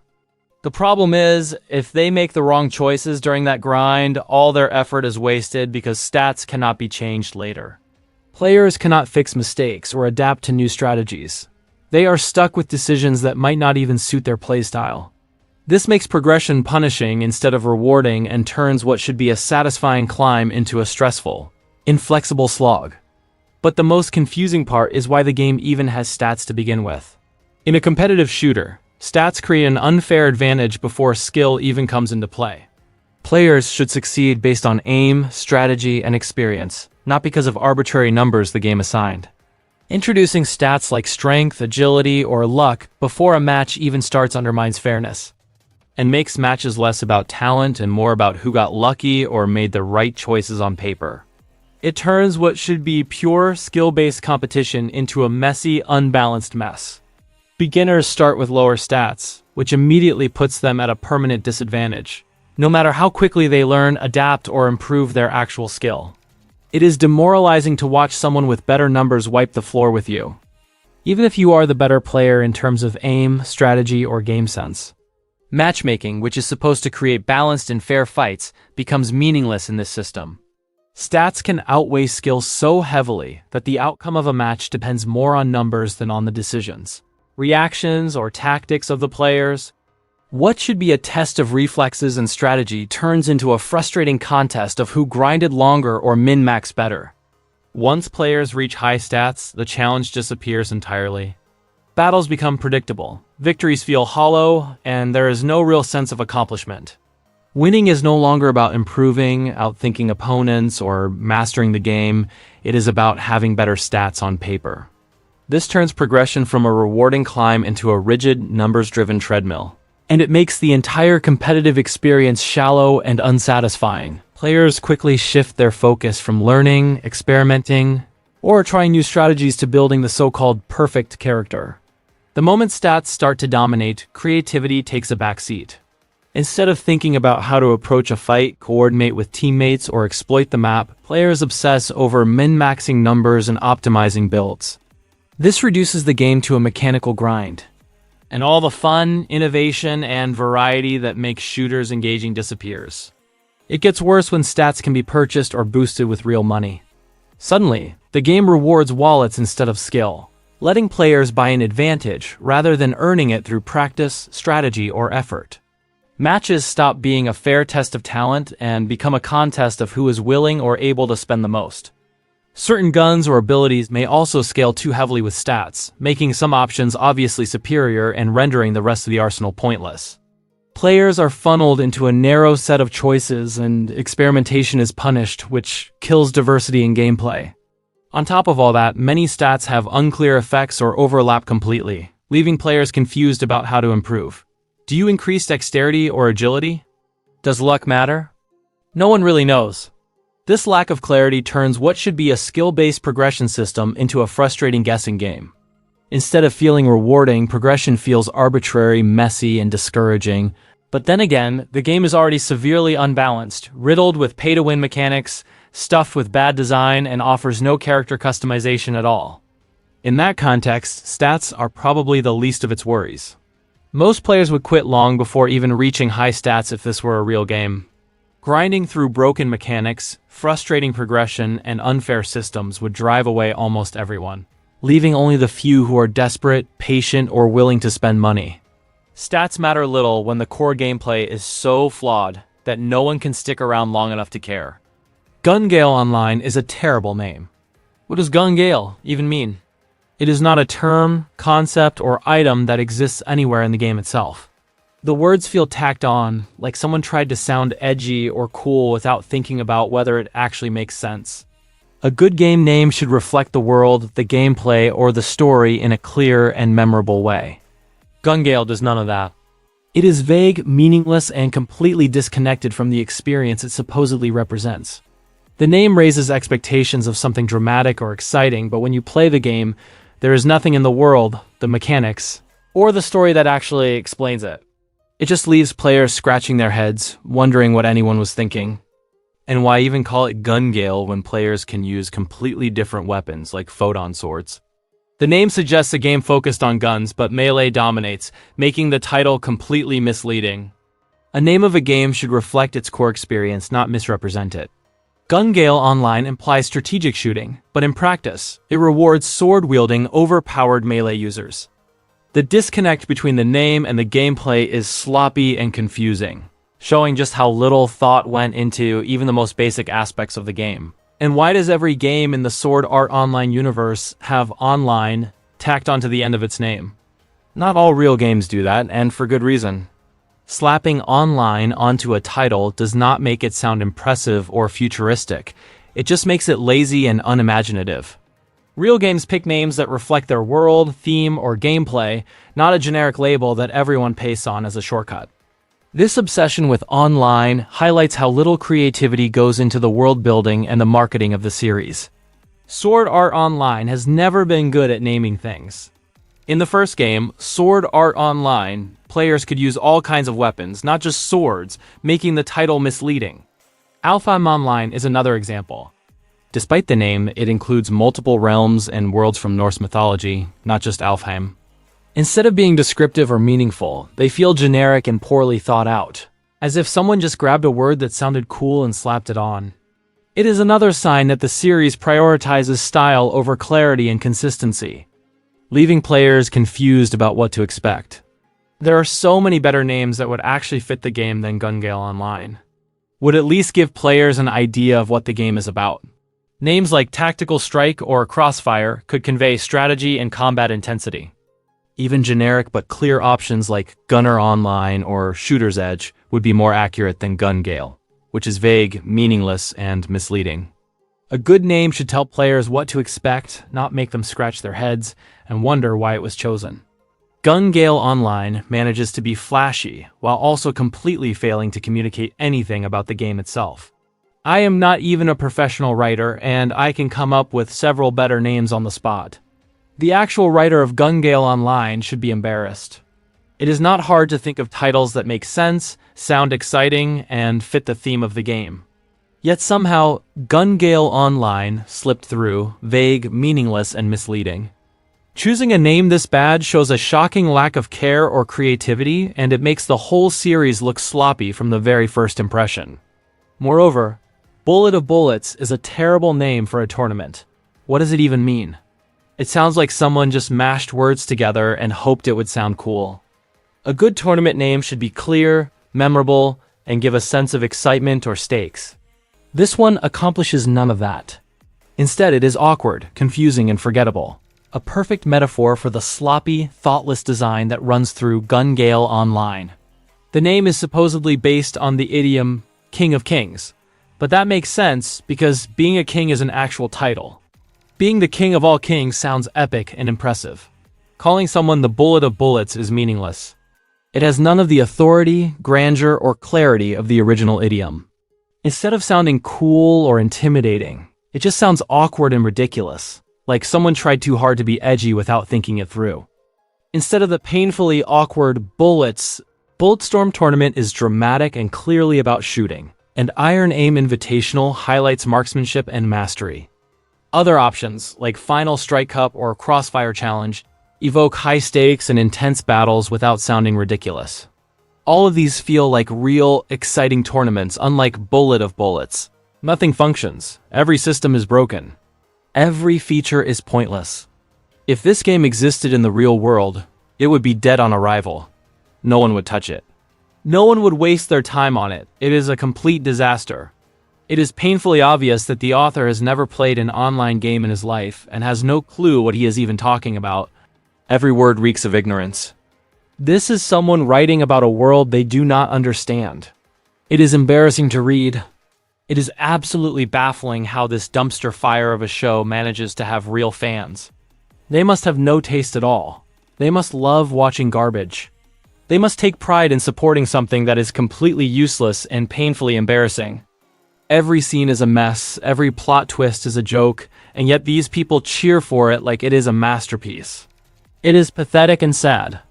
Sword Art Online fans really need to grow up and stop living in their fantasy bubble. They need to open their eyes and see the world as it actually is. Clinging to this childish nonsense is embarrassing. It is pathetic to cheer for a story that makes no sense and treats its audience like fools. Reality is not a game, and it is about time they realized it. Sword Art Online was never good, and it will never be good. Not a single part of it is remotely good. Not the main series, not the alternative series, not the progressive series, and not the abridged series either. Every single version is garbage. Every plot is a mess, every character is shallow, and every story beats its audience over the head with nonsense. It is all worthless trash that somehow fools people into calling it entertaining. It does not deserve the hype, the fans, or a single second of attention. You are more likely to win the lottery than to find a single well-written moment in this trash show. Every scene is lazy, every plot twist is pointless, and every character is flat and forgettable. It is a miracle if anything in this disaster makes sense at all. This show does not just fail, it actively insults anyone who expects even a scrap of quality. For the people who actually like this flaming dumpster fire of a show, there is a real question that needs answering. Why? How? What is being seen here that everyone else is clearly not? Is it the broken story, the fake drama, or the nonsense rules that change every 5 minutes? Are expectations really that low? This show fails at every basic level, yet it still gets defended like it is something special. That is not loyalty. That is denial. Sword Art Online fans are some of the most delusional people around. They treat this show like it is sacred text instead of cheap fiction. Every bad scene gets praised. Every plot hole gets defended. Every dumb choice gets called deep. They do not just like the show, they worship it like divine wisdom handed down from above. Any criticism is ignored, twisted, or attacked. Logic does not matter. Quality does not matter. Only blind praise matters. At that point, it is not fandom. It is a cult built around bad writing. It is hard not to assume Sword Art Online fans were born yesterday and have never watched anything else. Because the moment this show is compared to real stories with real writing, the flaws become impossible to ignore. Anyone with even one decent point of reference can see how bad it is.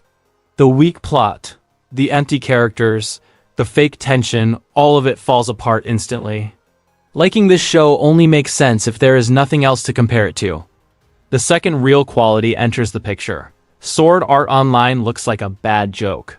Sword Art Online fails on every level. There is literally nothing good about it. Not the story, not the characters, not the world, not the ideas.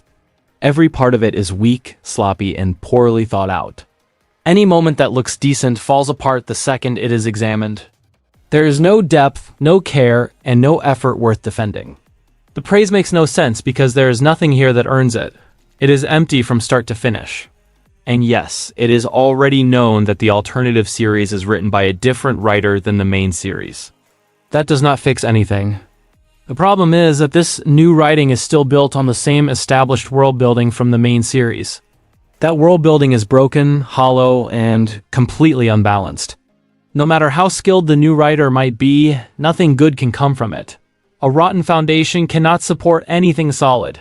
When the base is this terrible, every story built on top of it is doomed to fail. The only way Sword Art Online could ever be good is if literally everything about it was different. The world, the rules, the writing, the story, the characters, the dialogue, the game design, the music, the animation, the stakes, all of it would need to be replaced. And that is exactly why the alternative series fails as well. It is not everything different. It is the same broken ideas wrapped in a new coat of paint. The same hollow world building, the same unbalanced logic, the same trash foundation dragging everything down. Changing the writer does not matter when the core is still rotten. It is not an improvement. It is just more of the same garbage pretending to be fresh. Sword Art Online fans are going to be angry about this criticism, and that is exactly the point. The reaction proves why this show needs to be called out. Any story that cannot handle criticism without its fans losing their minds is not strong or well made. Blind defense only protects bad writing. Someone has to say what is obvious, even if it upsets people who refuse to hear it. Anger does not make the show better. It just shows how fragile the praise really is. Sword Art Online fans need a serious reality check.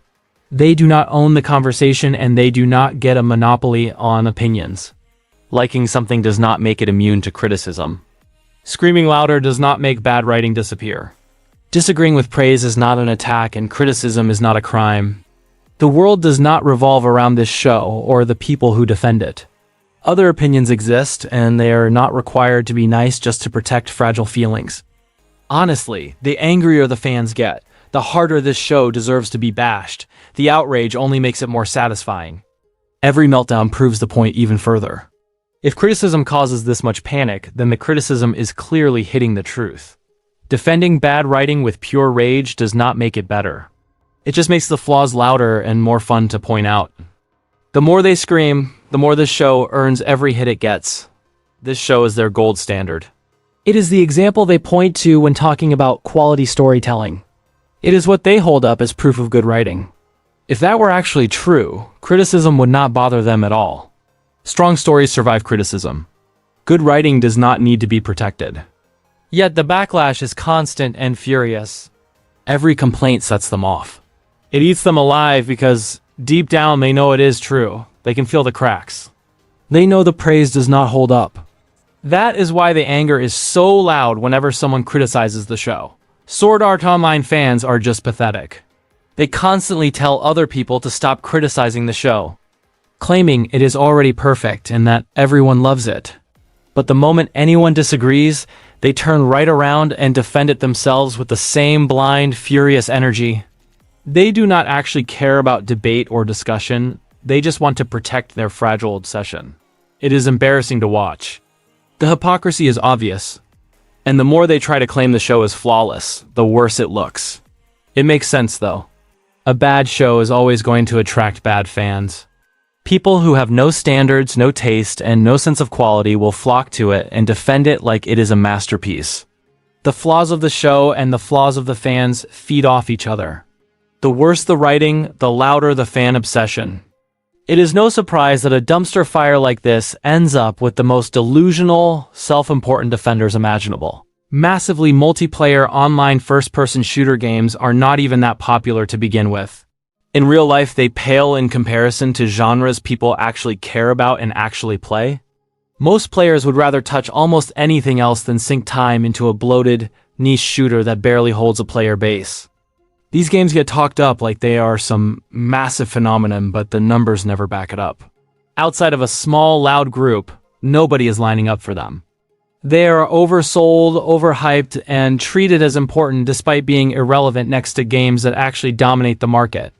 The fact that Gale Online is literally the only competitive video game with professional players in the Sword Art Online universe is laughable. It is a broken, messy, unbalanced joke of a game.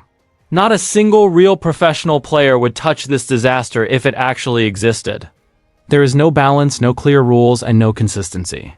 Skill does not matter when the game itself does not function.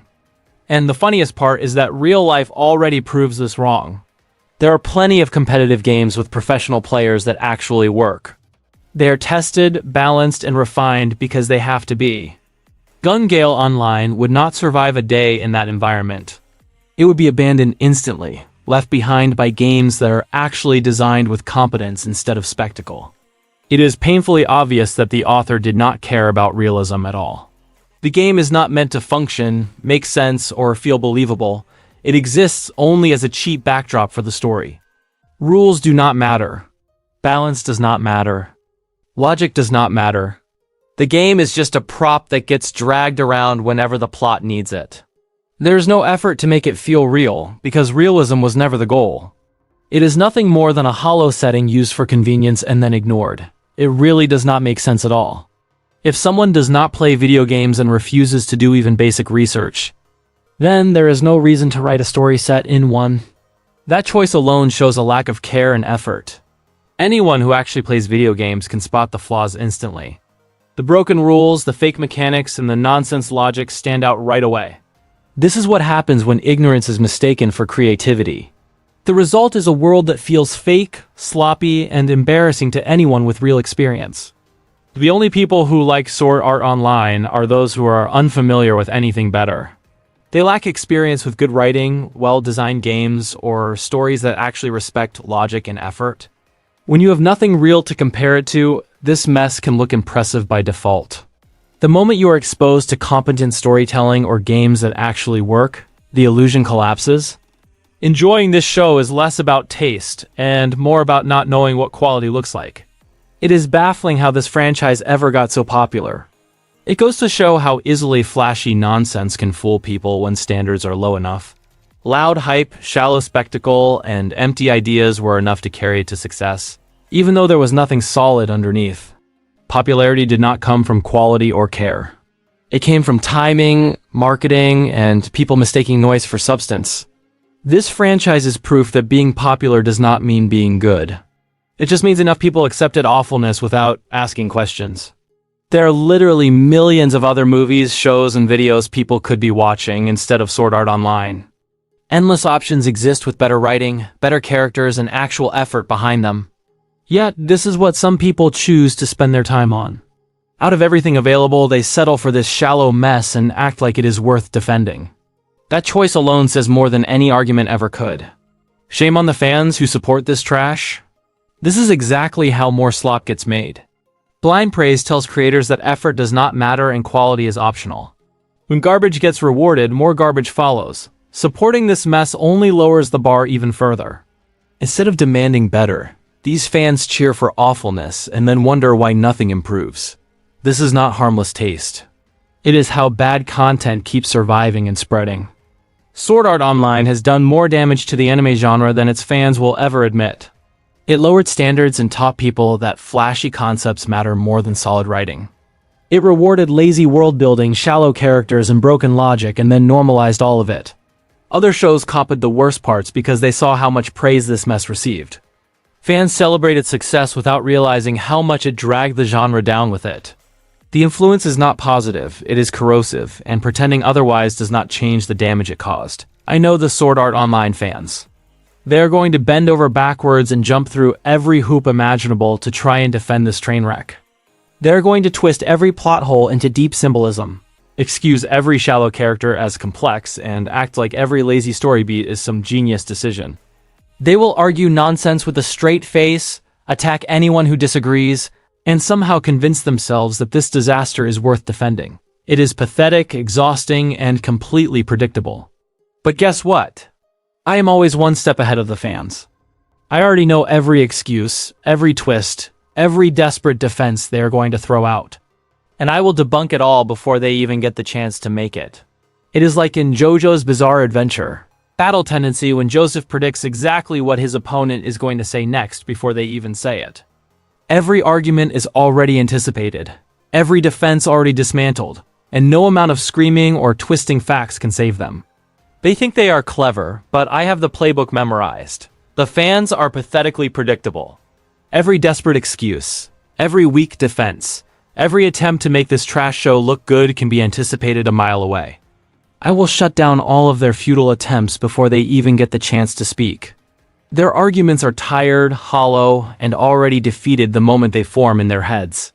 It is almost sad how obvious they are, and almost laughable how much energy they waste defending something so utterly worthless. So it is your Anime Sucks video on the Gale Online part of Sword Art Online. Mr. Know-It-All himself, Digibro, says that nobody would play Gale Online because there's no character creation and your appearance is totally randomized. Does Digibro's criticism here make any sense? Well, no, obviously not, because if Digibro was right then I wouldn't be making this video in the first place. So in this video, I'll debunk Digibro's criticism about how nobody would play Gale Online, because it doesn't allow you to customize your character. First of all, there are plenty of popular games without any character customization. For example, one of the most notable would be Rust. Rust is a multiplayer-only survival video game, and when it was ported to the Unity 5 game engine, Rust introduced unchangeable and predetermined skin color and gender for the characters, which are tied to the player's Steam account details. That means you can return the game, buy it again, and your appearance in the game won't change. Before this feature was added into the game, there was no character creation at all either. You would just play as a bald white guy. Despite this, Rust has sold over 5.2 million units as of March 2017, so that number has definitely gone up by now, since it's been over 2.5 years, and it's gotten mostly positive reviews from critics and casual audiences alike. This goes to show that there are tons of people who would play a game without character customization, and character customization is not that important to lots of people. After all, your character's appearance is just cosmetic, and it doesn't have an impact on the actual gameplay itself. Furthermore, Rust is a first-person game, so you can't even see your actual character. Similar to how it works in Gale Online, you can't even see your own character since all you can see when you're playing are your hands and feet. In a typical MMORPG, you play in third person so you can fully see your character. That's why appearance matters so much and people care about what their characters look like in a normal MMORPG. Digibro doesn't seem to realize this difference between a normal MMORPG and the games in the Sword Art Online universe. I guess Digibro has never played any MMORPGs before in his life, or he just thinks that all video games are the same exact thing. Or perhaps Digibro just wasn't paying any attention while watching Sword Art Online, which is the standard thing for him to do. Like in Overwatch, which is also a first-person shooter video game. Most professional Overwatch players don't care about skins at all. In fact, you can't even use custom skins in professional Overwatch tournaments. They have team jerseys for each of the players, which are basically just recolors of the default skins, nothing fancy. Moreover, Rust was developed by Facepunch Studios, and founder Gary Newman said in an interview with Eurogamer that he doesn't think that playing as a different gender or race detracts from anyone's enjoyment of the game. I guarantee you Gary Newman knows more about video games and video game design than Digibro. I'm pretty sure that Digibro has never designed a video game before in his life, so it's not like he would know anything about what makes a good or bad video game to begin with, unlike Gary Newman, who has actually designed and worked on several video games before. At least in Gale Online, your character is the same gender as your real-life gender, because in the Sword Art Online universe, most virtual reality games have it so that the character gender is strictly fixed to match the player's real gender, because the long-term use of an avatar of the opposite gender results in adverse effects. So yeah, as you can see, Digibro is wrong. If Gale Online was a real game, I'm sure there would be tons of people playing it. Well, that's it for this video. Thanks for watching, and I'll see you in the next video.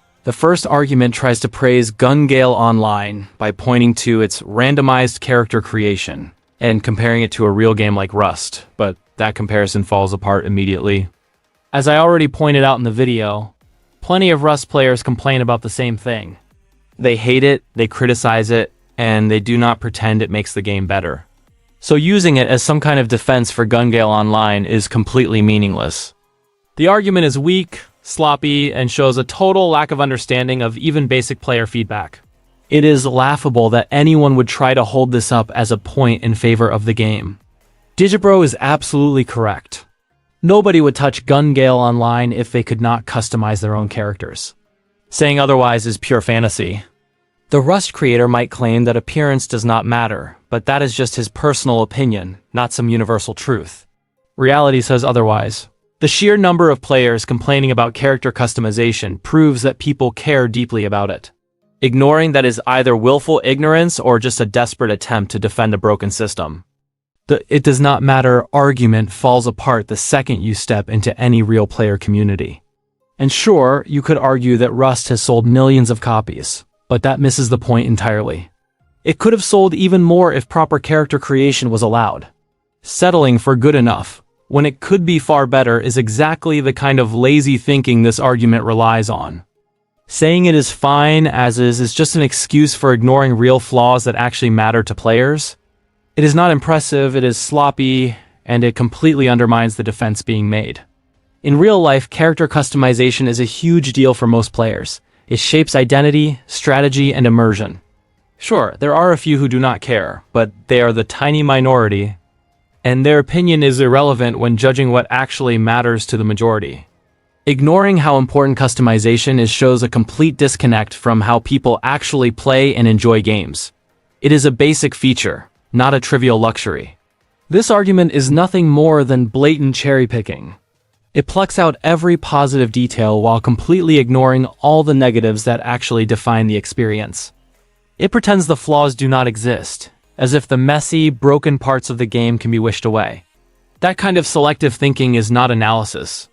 It is an attempt to mislead, and anyone paying attention can see how hollow it really is. So in his Your Anime Sucks video on the Gale Online part of Sword Art Online, Digimon Brotherhood, better known as Digibro I guess, says that Sinon is cheating the system in Gale Online by exploiting a glitch to attack the boss outside of its range. Is Digibro's criticism here valid? No, it isn't even close to being correct. In this video, I'll explain why Digibro is wrong about Sinon being a cheater. First of all, this is not a glitch or exploit in any way. It's perfectly legal and within the rules of the game. Based on Digibro's ignorance and incompetence, I can tell that he has clearly never played a single MMORPG before, because this is a game mechanic called safe spotting. Back when I played RuneScape, players would often use safe spots when they were training. A safe spot is a position from which a monster may be attacked by using ranged or magic combat, or using a halberd over an obstacle without any retaliation. Sometimes it's even possible to safe spot by attacking a monster one square out of its wandering radius. So basically, you trap a monster behind an obstacle like a rock or a pillar, and you can freely attack it with ranged magic or a halberd weapon without getting hit. Safe spotting works because NPCs always move directly towards their target, and do not detour around obstacles if that would mean moving away. Larger monsters like bosses can also get snagged on a corner, even if it looks like they have an almost direct path towards the player. In this scene, Sinon is simply safe spotting the boss. Her position was just out of the boss's attack range, so she was able to continuously shoot it and the boss couldn't reach her. Sinon is not exploiting any glitches or breaking any rules. This is actually a viable strategy that you can use in pretty much any MMORPG that has a ranged combat style. So yes, the sniper class has no chance of ever dying as long as they have a perch to fire from. Just like in RuneScape, you have no chance of dying, as long as you're using ranged magic or a halberd weapon while standing in the safe spot. This is part of the game and it's a big reason why ranged combat is so good. It's not a glitch and it doesn't need to get patched like Digibro says. Snipers in Gale Online would not be able to cheat the system and solo the entire game. This would only work if they have a safe spot to shoot from, which I'm pretty sure you won't be able to find during most of the boss fights in Gale Online. Sinon was just lucky this one particular time. She probably didn't even think this was possible. This safe spotting method won't work for every single other boss in the game. Like in RuneScape, you can't just safe spot every single monster in the game. It only works in a few special places where there are safe spots, and safe spots definitely don't exist at every boss fight in RuneScape either, so you'll need to fight the bosses normally. I imagine that's how it works in Gale Online as well. Moreover, this method doesn't seem boring at all. It actually looks kind of relaxing and satisfying to just be able to constantly shoot shoot the boss's weak spots and know that you're not in any danger at all. Plenty of people in real life go to the firing range and just shoot at a stationary target all day long. This would be similar to that, but in the game you also get a cool reward at the end of the fight, which obviously doesn't happen in real life. Also, Digibro apparently can't count, because that's not 8 cartridges of ammo emptied. It's clearly 6 in total, not 8. Then again, Digibro did have to drop out of college due to his poor grades, so it makes sense that he doesn't even know how to count properly. Or maybe Digibro just wasn't paying any attention while watching Sword Art Online in the first place. It's honestly hard to tell which. As you can see, Digibro is wrong about Xenon cheating the system and exploiting a glitch. This is indeed a viable strategy for snipers in Gale Online, and doesn't need to get patched. Digibro just has no idea how MMORPGs actually work. It's ironic how Digibro constantly rags on Reki Kawahara, but he's actually the one who doesn't know anything. Well, that's it for this video. Thanks for watching, and I'll see you in the next video. This argument tries to excuse Sinon by claiming she is just safe spotting, like in real online games.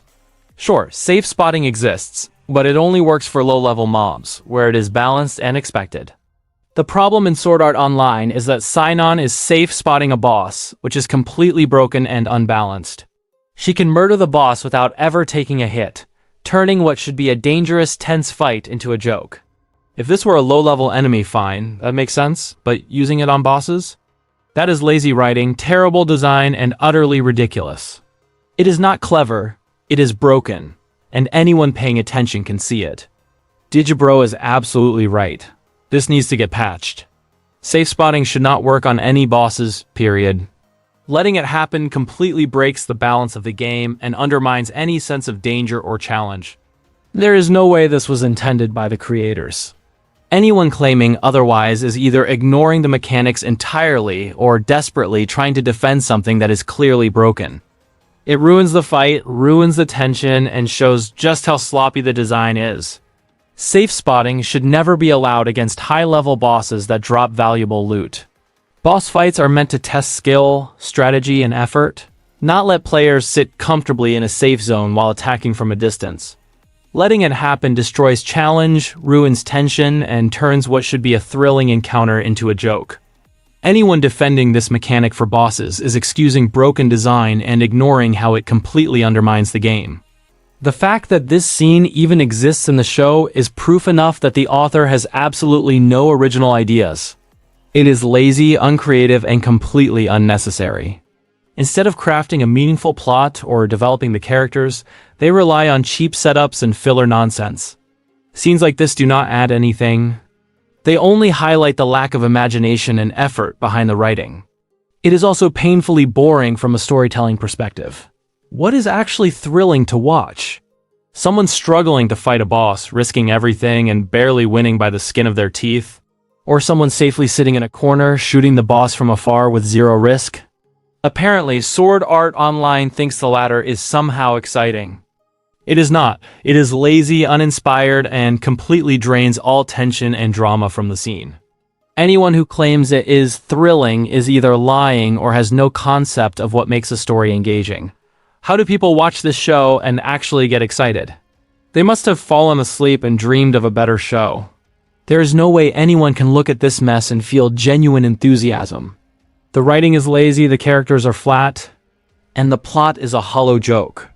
Anyone who claims to enjoy it is either blind to its flaws or living in a fantasy. So in his Your Anime Sucks video on the Gale Online part of Sword Art Online, our Lord and Savior Digital Brony, better known as Digibro I guess, claims that Death Gun from the Sword Art Online Phantom Bullet arc is nothing more than just a blatant and lazy ripoff of the Death Note anime series. Is that criticism true? No, it isn't. In fact, I don't even know how wrong this is. It might even be one of the most idiotic things I've ever heard in my life. In this video, I'll debunk Digibro's criticism about how Death Gun supposedly copied Death Note. First of all, Death Gun does not kill people via a heart attack moments later. That's just straight up false. Death Gun kills people by injecting them with a small quantity of a muscle relaxant called succinylcholine, which causes heart failure, not a heart attack. Digibro did watch the entirety of the Phantom Bullet arc several times before making his Your Anime Sucks video, right? So he should know this fact. Seems like Digibro is purposely ignoring things that happen in the show just to make these dumb and unfunny jokes. Or maybe he just didn't pay any attention while watching Sword Art Online in the first place. Either possibility seems seems extremely plausible. This kind of reminds me exactly of another god-awful YouTube channel, Cinema Sins. Since Digibro is being pedantic and nitpicking here, I'll do the same. There is a big difference between a heart attack and heart failure. They're not the same exact thing. Heart attacks happen suddenly when one of the arteries leading to the heart becomes blocked and cuts off the blood flow. Without oxygen, the heart muscles start to die. Heart failure develops gradually. The heart muscle becomes weaker and has trouble pumping blood to nourish the cells in your body. Digibro would know this if he bothered to spend a few minutes doing some basic research. But of course he doesn't care if what he's saying is accurate or not. I mean, it's not like the Sword Art Online haters will care to check the validity of anything Digibro says. They'll believe any and all of Digibro's lies. Also, what does Death Gun have to do with Death Note in the first place? Just because they both have death in the name, that means Death Gun ripped off Death Note? That might just be the dumbest and most ignorant thing I've ever heard. How do people take Digibro seriously and believe everything he says? Is this really the guy who started the Sword Art Online hate train? Unbelievable. It seems like Digibro's fans are all idiots who don't have a brain. I guess using his dumb and brainless logic, Digibro ripped off Digimon because they both have Digi in the name, right? Additionally, Digibro must have also ripped off DiGiorno's Pizza as well, since they both have Digi in the name too. Furthermore, Digibro definitely ripped off Full Metal Alchemist Brotherhood, because both of those have Bro in the name, not to mention Dragon Ball Super Broly as well. You see how stupid and nonsensical this all sounds? Well, get used to it, because these are the kinds of arguments that Digibro makes throughout his whole analysis video series on the Phantom Bullet arc of Sword Art Online. If you didn't watch that video, consider yourself extremely lucky. I unfortunately had to suffer through it and I nearly lost my sanity. Moreover, the Phantom Bullet arc of Sword Art Online was written at around the same time as the Death Note manga. Yes, you heard that correctly. The Aincrad, Fairy Dance, and Phantom Bullet arcs of Sword Art Online were all written before the year 2005. Many people don't seem to realize how old Sword Art Online really is. In the afterword of Sword Art Online Volume 18, Alicization Lasting, you can see that Reki Kawahara, the author of Sword Art Online, explains this fact himself. Death Note was serialized in Weekly Shonen Jump from December 2003 to May 2006, so that means the Phantom Bullet arc of Sword Art Online and Death Note were conceived at around the same exact time period. Furthermore, the Death Note anime series didn't even begin airing until October 2006, after the entirety of the Phantom Bullet arc had already been written. Therefore, Death Gun from the Sword Art Online Phantom Bullet arc couldn't have ripped off Death Note if it was written before the year 2005, because, you know, that's how time and space works. Is Digibro suggesting that Reki Kawahara is a time traveler and jumped back in time to write the Death Gun character from the Phantom Bullet arc after watching the Death Note anime series? Because if so, then Digibro is more brain-dead and unintelligent than I thought. Moreover, it's ridiculous how Digibro is complaining that Sword Art Online ripped off Death Note, when Digibro's whole Your Anime Sucks video series is just ripping off of Your Movie Sucks' format and Red Letter Media for the different episode numbers. It's like Digibro has no sense of self-awareness at all. If you're gonna rip off other people, that's fine. I'm not saying you aren't allowed to do that, but don't complain about how other people are doing it as well, especially when it's not even true. So yeah, as you can see, Death Gun is definitely not a ripoff of Death Note. Digibro's criticism doesn't make any sense at all. It's pretty obvious that Digibro is just an idiot and doesn't even think about what he's saying. Well, that's it for this video. Thanks for watching, I'll see you in the next video. This argument claims that Death Gun did not copy Death Note, but that is blatantly false.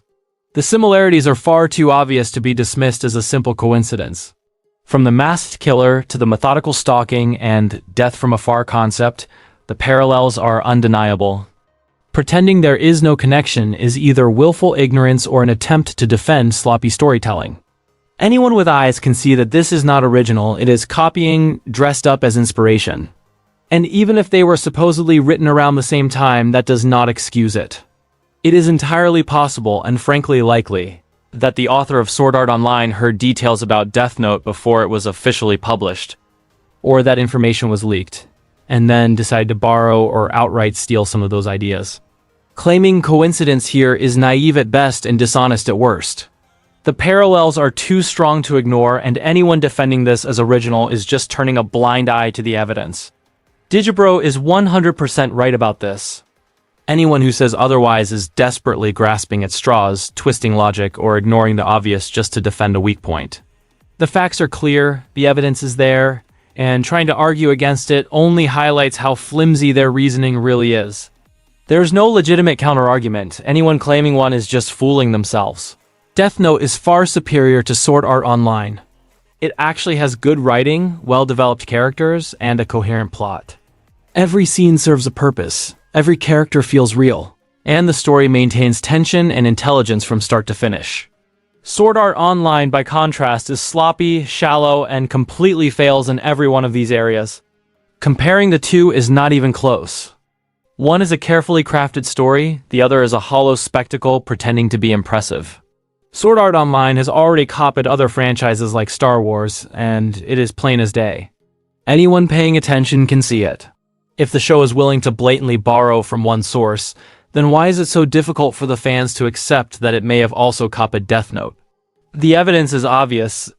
The parallels are too strong to ignore, and pretending it is original is either naive or willfully blind. So in his Your Anime Sucks video on the Gale Online part of Sword Art Online, Digibro sarcastically implies that Reki Kawahara, the author of Sword Art Online, ripped off the .hack series. Is that criticism true? No, it isn't. In fact, it couldn't be further from the actual truth. In this video, I'll explain why Sword Art Online did not copy the .hack anime series. First of all, Reki Kawahara himself explained where he got his inspiration for Sword Art Online from. He said that the founding roots of Sword Art Online came from James P. Hogan's 1995 science fiction novel Real Time Interrupt. This novel is about a character being trapped in a virtual reality world. Furthermore, Reki Kawahara mentioned that he studied various Western science fiction novelists and movies in the United States that featured virtual reality. He incorporated these factors into his own work. As you can see, Reki Kawahara did not copy .hack. He was inspired by many different Western stories that involve virtual reality. Moreover, Reki Kawahara has stated that he was inspired by works like Tokyo Shadow and Those Who Hunt Elves. Furthermore, Reki Kawahara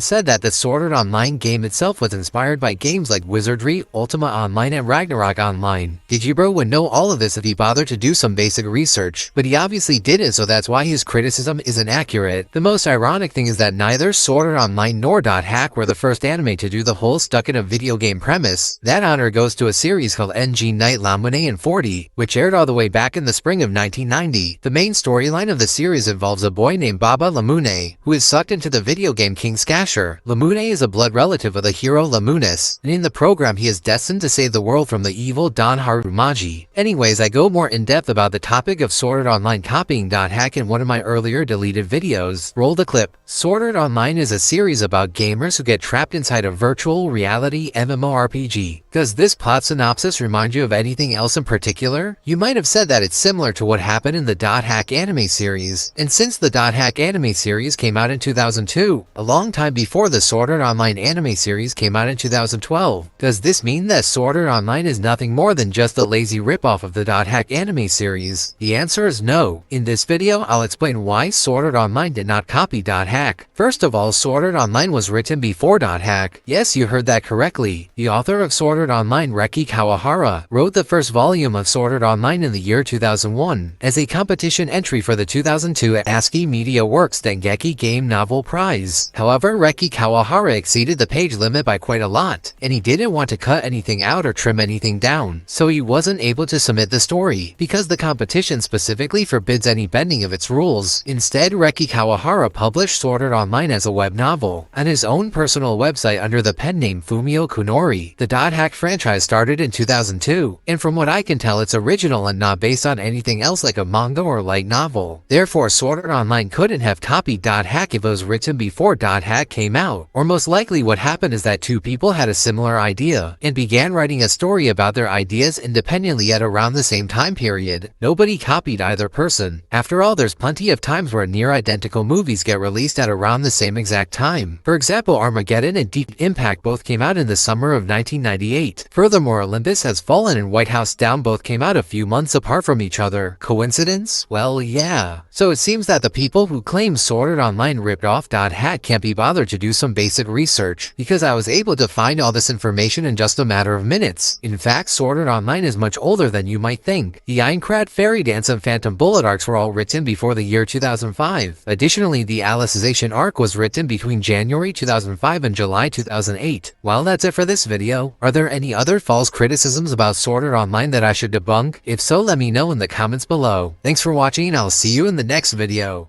This argument claims that Sword Art Online did not copy .hack, but that is simply false.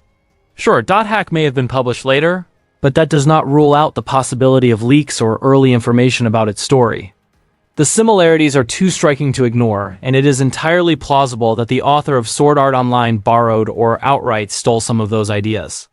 Pretending there is no connection is either naive or willfully blind. The parallels speak for themselves. This argument tries to bring up the idea of twin films, where similar movies are released in the same year, but that comparison falls apart immediately. Twin films only work because one studio greenlights a movie and then another studio sees it and decides to produce a similar one. It is a deliberate industry reaction, not a coincidence or a blank excuse to claim originality. Using it to defend Sword Art Online is laughable. The situation is nothing like that, and the similarities cannot be chalked up to some convenient twin scenario. Again, Sword Art Online is the most unoriginal show ever made. It constantly borrows ideas from other franchises, steals concepts, and pretends they are its own. If it does this over and over, why is it so difficult for the fans to believe that it did it again? The pattern is obvious, the evidence is clear, and anyone who claims otherwise is either blind to the facts or desperately defending awfulness. Too bad none of the quality carries over. Sword Art Online may try to steal ideas from better stories and use them to bolster its own plot, but the end result is still complete trash. Borrowing from something good does not magically fix its lazy writing, broken world building, or shallow characters.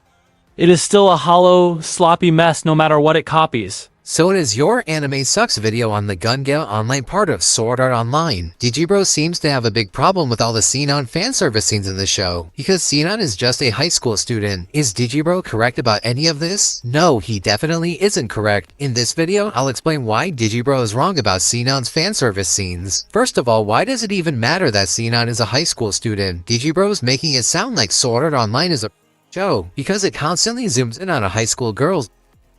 But he seems to be forgetting two things. First, this is inside the game of Gale Online, not in the real world of Sword Art Online. So who cares if the characters in the game dress?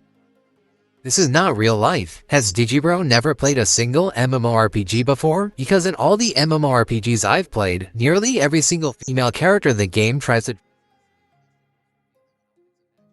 And they always have the...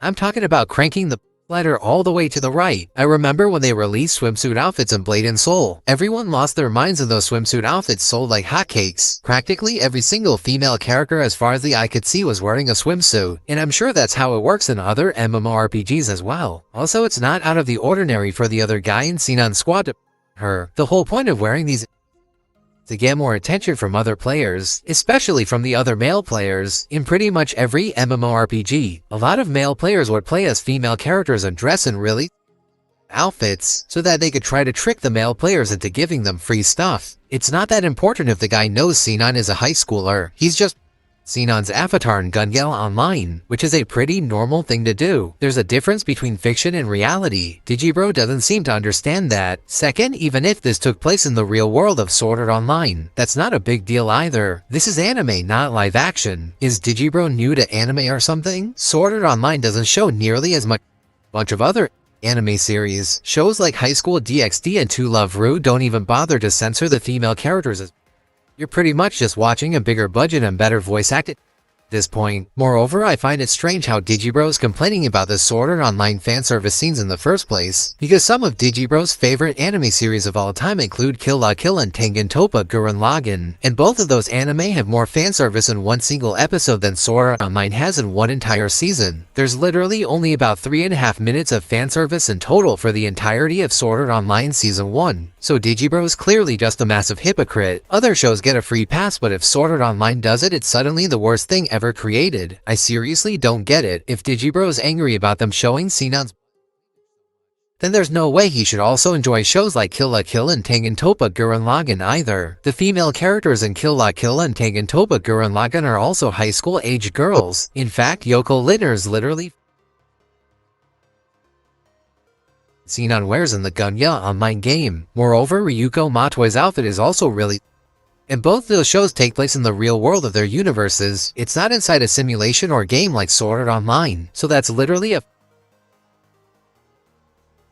and Digibro seems to not have a problem with that at all. But if Sword Art Online does it, then Digibro gets furious for some reason. So yeah, as you can see, Digibro is wrong about the scene on fanservice scenes in Sword Art Online. He just has no idea how MMORPGs actually work. It doesn't really matter if Sinon is a high school student. Well, that's it for this video. Thanks for watching, and I'll see you in the next video. This argument tries to defend the fanservice in Sword Art Online, but it is weak, unconvincing, and completely hollow. The fanservice adds nothing meaningful to the story, the characters, or the world. It is entirely unnecessary. Trying to justify it as harmless or optional is just an excuse to overlook sloppy writing. It does not enhance the show in any way. It only distracts, cheapens the narrative, and highlights how little care was put into the actual storytelling. The fanservice is nothing more than a cheap gimmick, a shallow attempt to keep viewers interested, because the writing is far too weak to hold attention on its own. It is a desperate crutch, propping up a story that cannot stand without flashy, meaningless distractions. Instead of creating compelling characters, clever plots, or engaging conflicts, the show leans on eye candy, and anyone expecting substance is left sorely disappointed. Anyone trying to defend the fanservice is just a brainless loser who cannot see a story for what it is.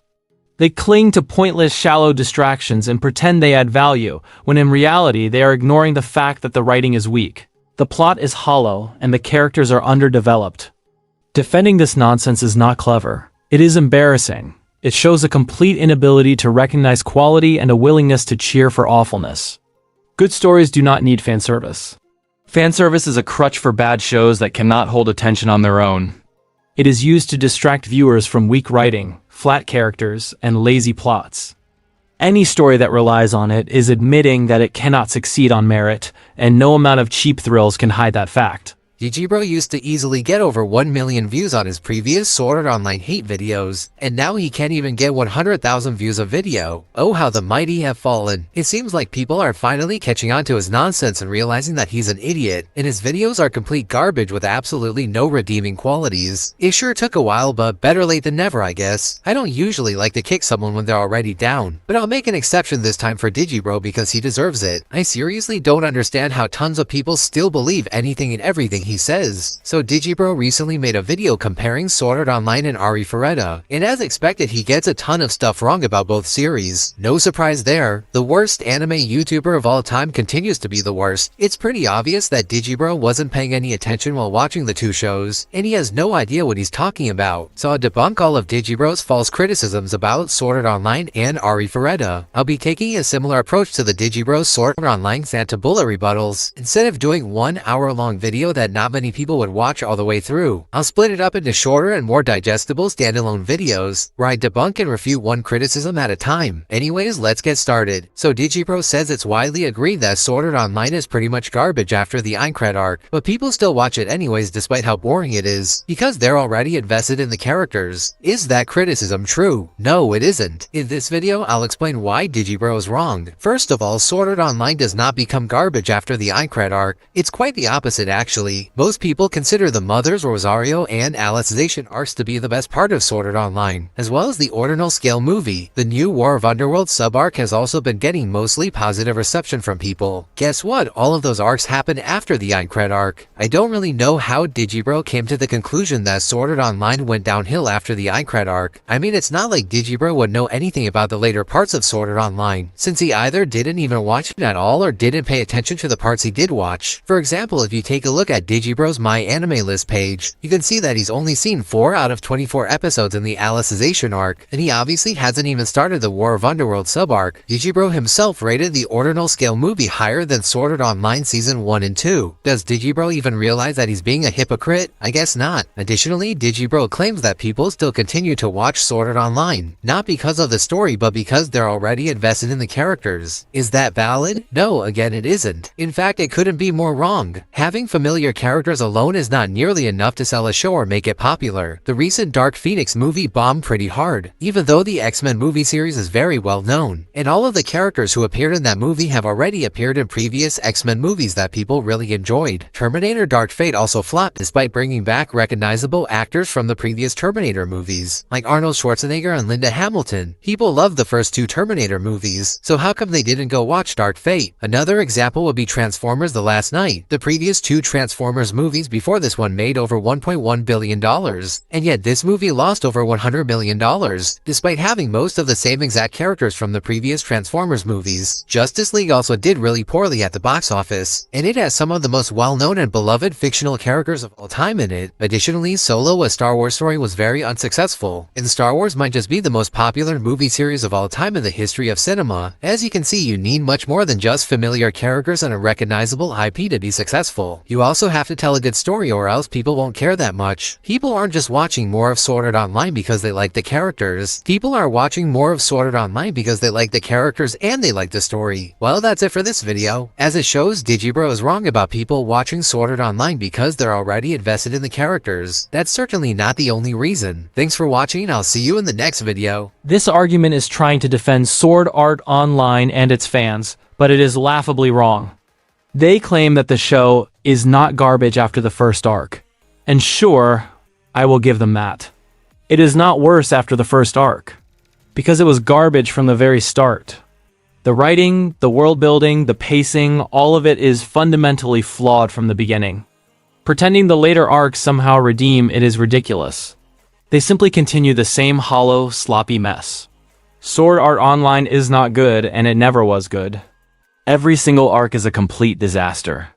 There is not a single one that delivers strong writing, believable characters, or compelling world building.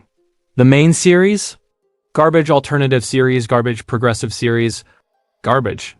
Even the abridged versions, still garbage. There's nothing redeeming here, no hidden quality, and no part of this franchise that can be called good in any meaningful sense.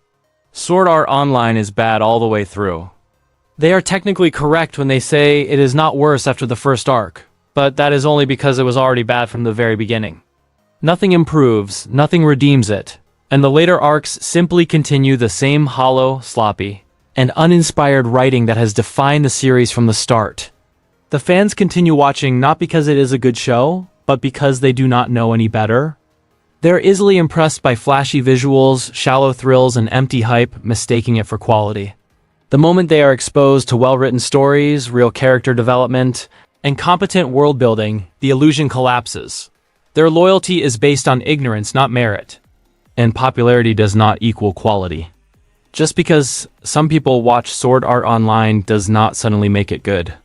Being widely consumed does not make a product worthwhile. McDonald's is popular and successful, but that does not make it gourmet. Likewise, a large fanbase does not magically fix lazy writing, broken world building, or shallow characters. Popularity is not a substitute for competence. And those are all the major arguments analyzed and debunked before the fans even get a chance to make them. I am sure the fans will keep grasping at straws, scrambling to invent even more outlandish excuses to defend this mess. They will twist logic, move goalposts, and pretend new points exist, but it will not matter. Every defense they bring up will be just as weak, just as hollow, and just as easy to tear apart as the rest. The funniest part is that the fans insist Sword Art Online does not need any defending at all because it is supposedly the best show ever made and everyone already loves it. That claim alone shows how completely delusional they are.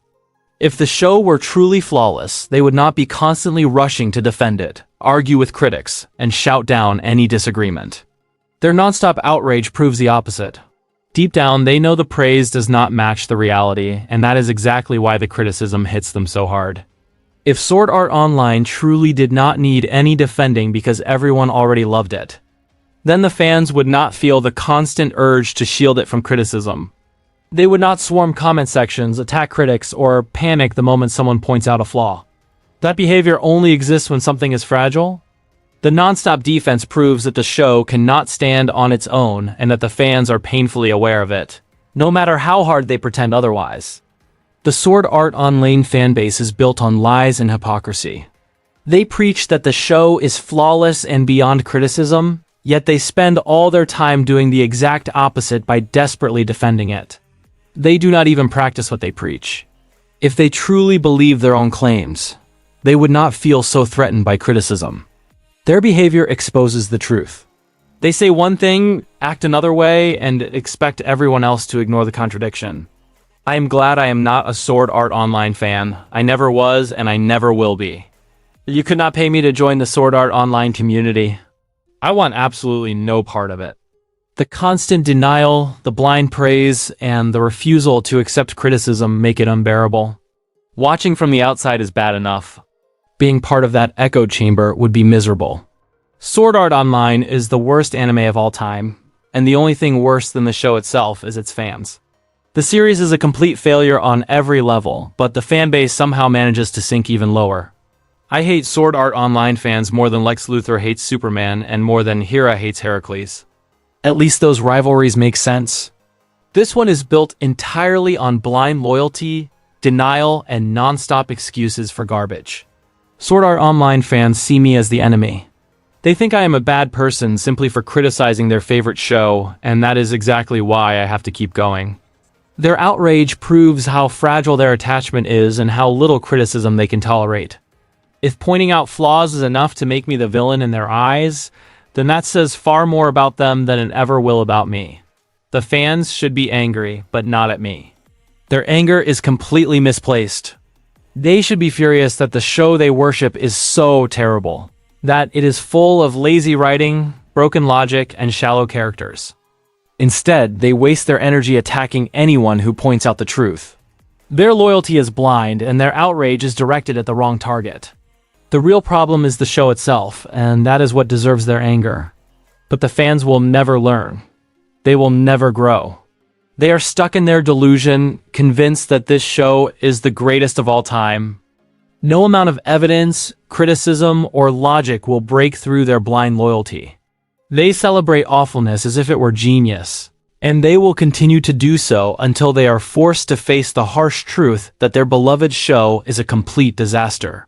Sword Art Online fans could be watching something actually good. Something with strong writing, real tension, and characters that matter. Instead, they choose to rewatch this dumpster fire for the 500th time. They waste their time glorifying awfulness, celebrating a show that is shallow, broken, and completely forgettable. Their loyalty is baffling, their taste is questionable, and their obsession is entirely misplaced. Nothing in this show works. Every plot point, every character, every fight is broken or hollow. You are literally more likely to find the Ark of the Covenant than to stumble across a single genuinely good moment in this series. It is a parade of poor writing, lazy storytelling, and nonsense masquerading as drama. There is no redeeming quality, and anyone who claims otherwise is either blind or desperately lying to themselves. Every pathetic attempt to defend this show is utterly laughable. The arguments are weak, hollow, and easily shredded with basic logic. There's nothing clever or convincing about them, only desperate rationalizations to cover up the obvious flaws. Watching fans scramble to defend this mess is entertaining, but it does not make their points any less pathetic or their reasoning any less ridiculous. The fans do not like me, and I do not care. I do not need their approval, their praise, or their validation. Their outrage means nothing to me because it only proves that they are threatened by the truth. I am not here to win friends or placate blind loyalty. I am here to call out this show for what it truly is, and their dislike is completely irrelevant to that mission. Well, that is it for this video. If you enjoyed watching me rip apart Sword Art Online, make sure to like, comment, and subscribe for more brutally honest content exposing this show for the disaster it truly is. There is plenty more garbage to analyze, and I will not hold back. Join me as we continue to call out the flaws, the lazy writing, and the delusional fanbase that defends it.